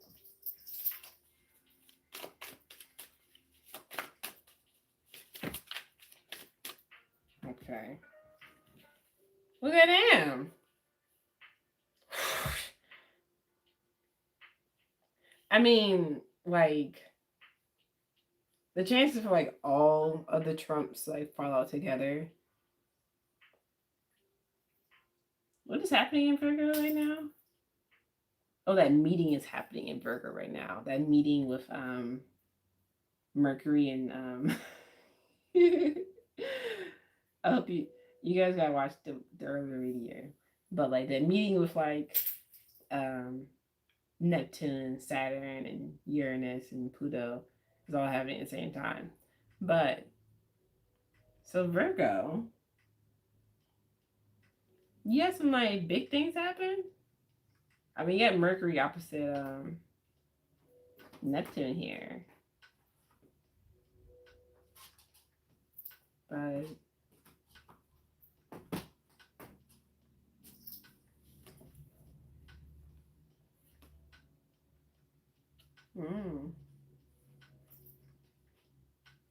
there's a big restorative energy here, Virgo. Like something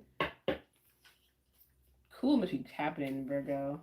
I'm gonna put these cards. I'm not gonna like read it as the thing exactly, but Virgo, I do know that like a comet passed in front of the sun, So maybe it's like some Virgo energy is going to be like super enhanced for a while because that comet passing through. And it passed in front of Mercury or like right next to Mercury. Hey, stop. Stop. Don't tear that up. Just like that fits. Do not tear that up. So, yeah. So maybe there's just there's a cosmic enhancement happening right now because that comet passed by Mercury. Okay. We'll keep Ace of Cups. So you're filled with energy right now, Virgo. Mercurial energy. So your words might have a lot more power than they usually do. Your intuitions, your magic is much stronger this time. I mean, which I can feel. I have a Virgo moon, so. Oh yeah, look at that. Strong magical energy, but like, stay grounded in it, of course. But like, you are filled with it. So Virgo, like, you can get out of here and like rule some shit, mess and like make some shit happen for real, for real. Like Virgo placements, this Mercury is like putting a good word in for you right now. To that higher self, to that spirit that just passed, that major spirit that just passed through. It's putting a good word for your energy right now. So just go ahead and connect to it because it's like super strong.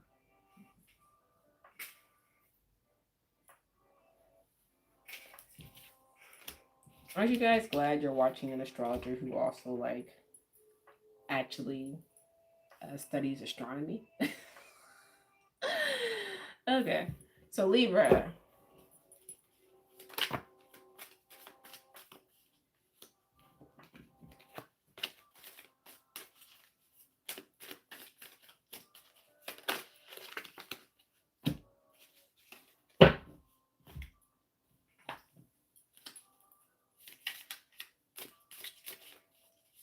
Libra. Sun in Libra. Ooh. 10. Oh, judgment at the bottom too. So 10, Libra. Well, the sun's in your sign. Full moon's happening across from you, of course. So there's a big fullness of energy happening here. Yeah, like Mars is also in Libra too. So like, it's this big like almost celebratory kind of feeling. I mean, it's a celebration time for a full moon.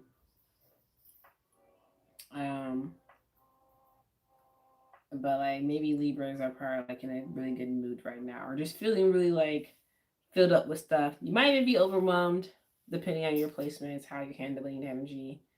But it's either harmonious or chaotic. But otherwise, it's a lot. But it's a fullness, it's a wholeness, it's a completion happening here this season. So like maybe things are wrapping themselves up this season for you, Libra, and like clearing and being cleared up. And yeah. Who is this person?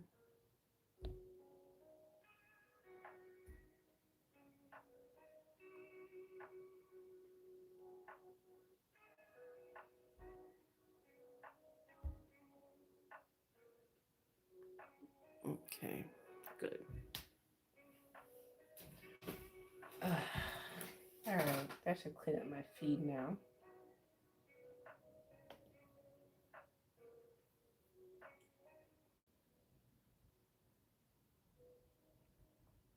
Okay. Sorry, I couldn't see some of your chats because of that freaking spammer. Will MC pay me?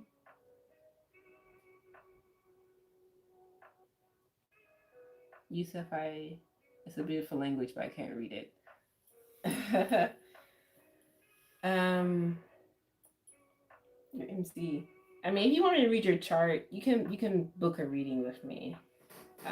Right now I'm just doing reading the signs. So yeah, so Libra, big things popping or popping off. but coming to a completion, to a wholeness. It's, you can't do anything else to it at this point. So, like, just let's see how it plays out, Libra. Let's see how your big plans played out for you. So, Scorpio, the wonderful Scorpio. But Joe, I have a phone number or an email. You look at my about page, you can find it there and contact me, and we can get scheduled for a reading. And I can tell you all about your MC, your IC, your ascendant, and everything else. And get all the details you need about what you need. Scorpio babies. Scorpios, my bibs. Ooh.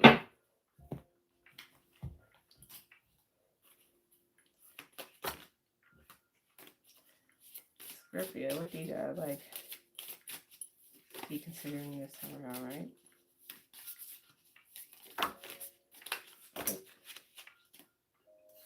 Okay.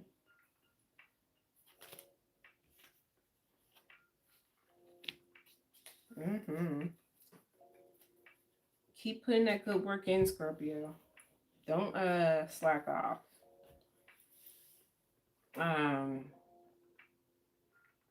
Don't like let the good times that you're feeling right now trick you into getting lazy. But like, I think it's like you're having good times because you've been putting in good work. So continue the good effort.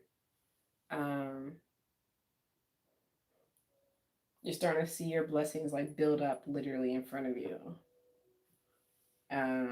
Or I mean, depending, it could be the opposite depending on where you are or how you're handling it. But generally, it seems to be that good things are happening for Scorpio. Or things are, you know, whatever you're building is being built. You can see it coming to life. So if you're building up great things, you're seeing great things happen. If you're building not so great things, you're seeing not so great things happen. So like, just choose your higher intuition and like just shift things around for yourself, because you don't want, depending on how this thing's going, you gotta figure out if you demolish what you got and start over, or keep going with what you got, because you got it going, Scorpio. So, and Scorpio's got really good intuition, so they know what's best for themselves, and they'll also choose what's not good for themselves because they don't give a fuck.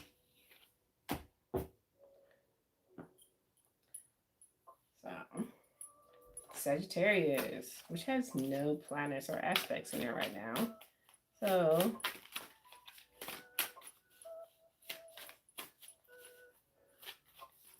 Sagittarius.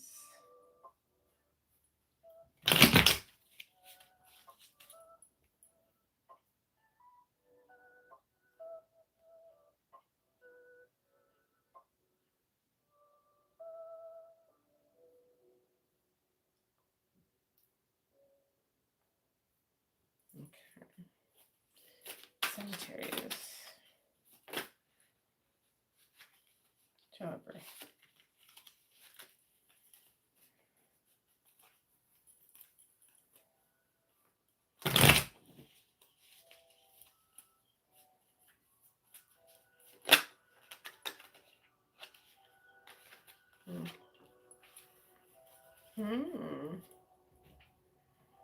Okay. How you feel about this fight you've been in, Sag?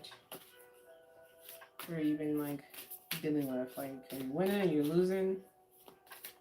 You gotta take a check of your score right now, your life score, essentially.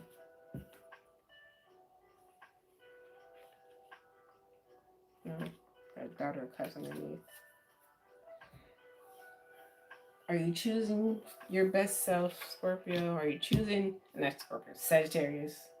Are you choosing the best for yourself? Because we know how Sagittarius be. So, like, are you really choosing what's best for you right now? Like, really look at it. Because just because, like, nothing's, like,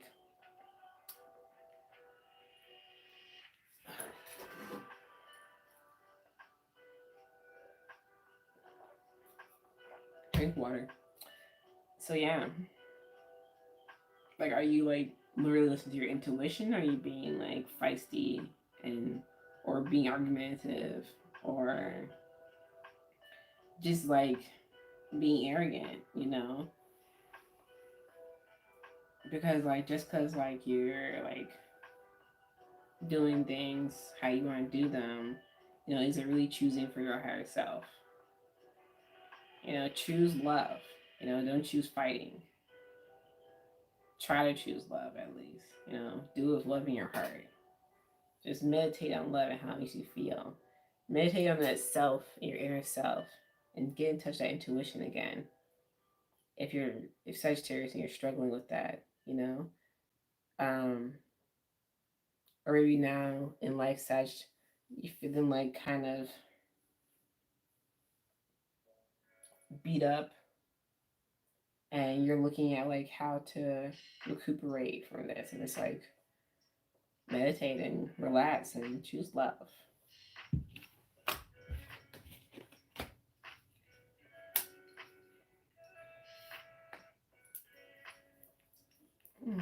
Capricorn. I'll give you the reading, Capricorn. Fair one. I know not.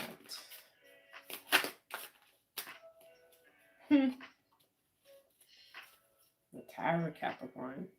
Hangman at the bottom.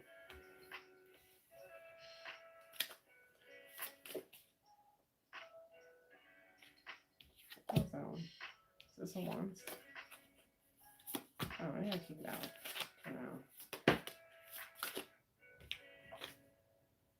Hmm.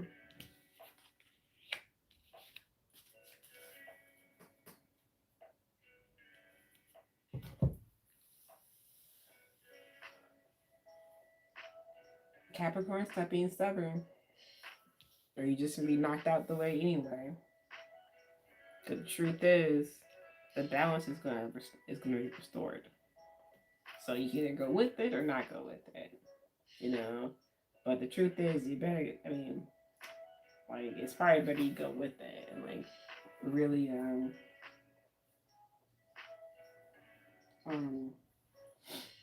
trust that. Because trying to stick to where you are right now, isn't gonna work anymore. Like, the whole thing we've been sitting on, like, we've been in the age of Capricorn, age of Pisces, whatever, entering age of Aquarius, right? So, like, this big things are transforming around you, and, like, you can't be holding on to, like, old stuff anymore, old stressors, old way of beings. So you need to find that balance to, like, you know, get right, you know, check your truth, you know, check your mind, make sure your mind is, like, clear and balanced, and not, like, you know, overly materialistic. And you know, release yourself from that fear of change, because if you don't change, it's a lot scarier when things change without you being ready for it. um so yeah.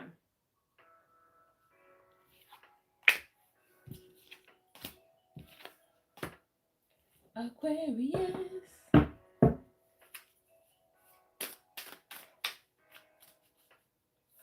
Aquarius. I'm Aquarius. Yeah, no.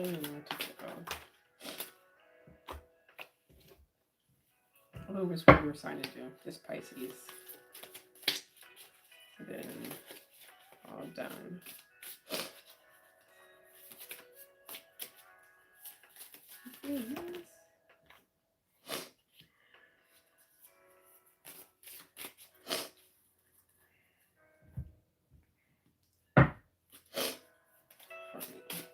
Because Aquarius time.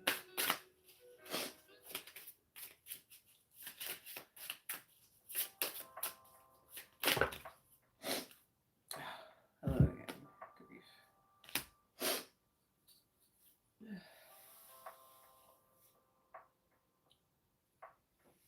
So Aquarius. Aquarius. It's about balancing, right? Nothing's particularly in Aquarius right now, so I mean that's just how that is. Yeah, but there's nothing in Aquarius right now, but it's about like balancing what we have and staying fair and just. It's about processing our past into the future. It's channeling that energy forward. Because, of course, for me, I got Allah, grief. But it's about processing these things forward, processing what we have around us. Like, bring the things we've learned forward for ourselves.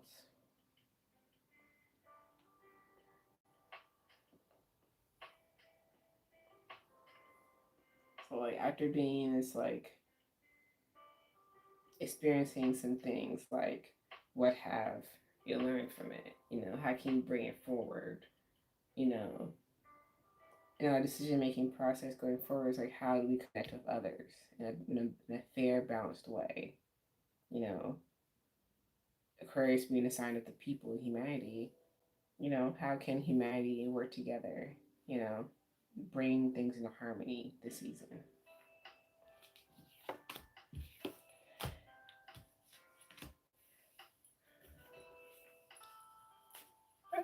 And delightful Pisces. What'd you say? Five of Wands.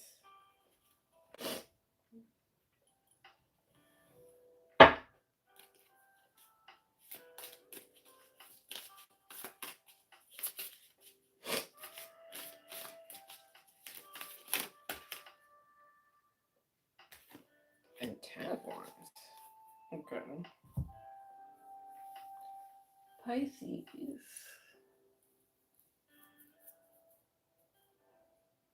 You're getting more than what you expected.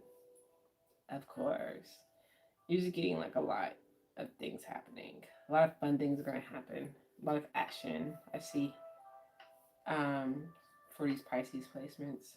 I mean, Saturn and Neptune and their, are like kicking things around a lot. They're just like Saturn and Neptune are in the house. Like, where does this go? Can you do this? Why aren't you doing this? How about you do this instead? So there's probably a lot of that mental fiery energy around Pisces placements right now. So uh Pisces, for you to handle it,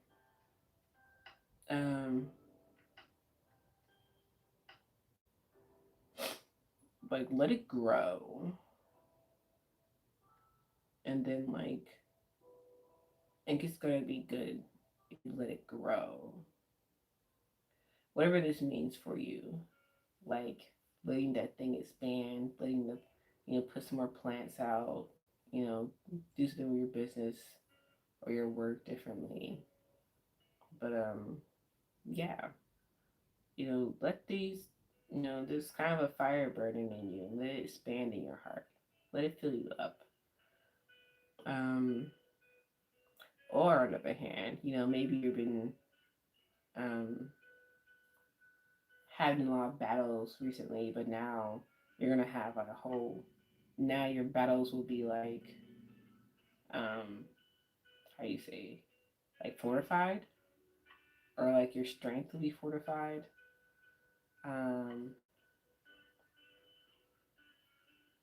yeah, or just you gain some extra energy to help you move forward after being like a battle or your battle worn and get some support. So yeah. So just embrace the support that's coming. It's gonna be what you've been going through will be comforted away by your support system. Oh, all right.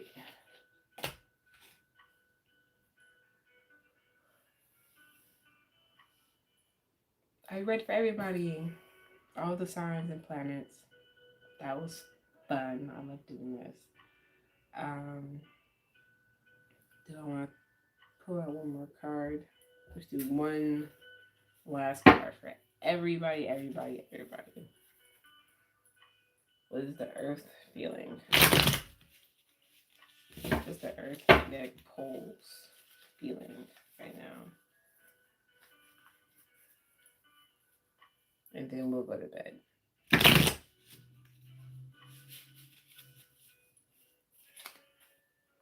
What's the earth?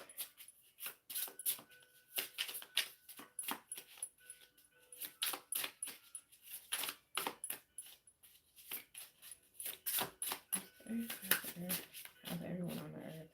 Well, everyone's doing it differently, but what's the stars? Ooh, Six of Swords. Or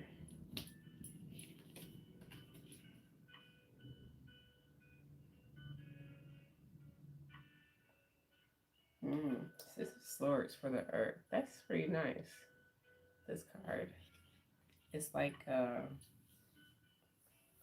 moving on, getting rest finally, you know, going towards peace after such a long time of like struggle. So it's like a peaceful, hopeful moving forward. I think I think most people do want that. So just get away from this situation we all are trapped in on this planet and for things to get better.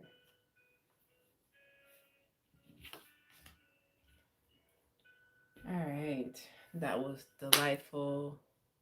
Thank you for joining in. Thank you for sticking with me. And I hope this has encouraged you to look at your astrology and quite possibly book a reading with me. Check my about page. That's my email in there. For Tiffany at AquariusUnited.org. Also, my phone number on there. My professional phone number 360-323-4700. Shoot text or call or leave a message, and I will, get back to you at appropriate time. And yeah, thanks for joining us for my live stream. I'm glad to be back in the game. Full moon Aries is gonna blow up. Like the energy is coming through, yo. I'm feeling it. I'm loving it. I'm gonna ride it. Namaste. Namaste. Namaste. Good night.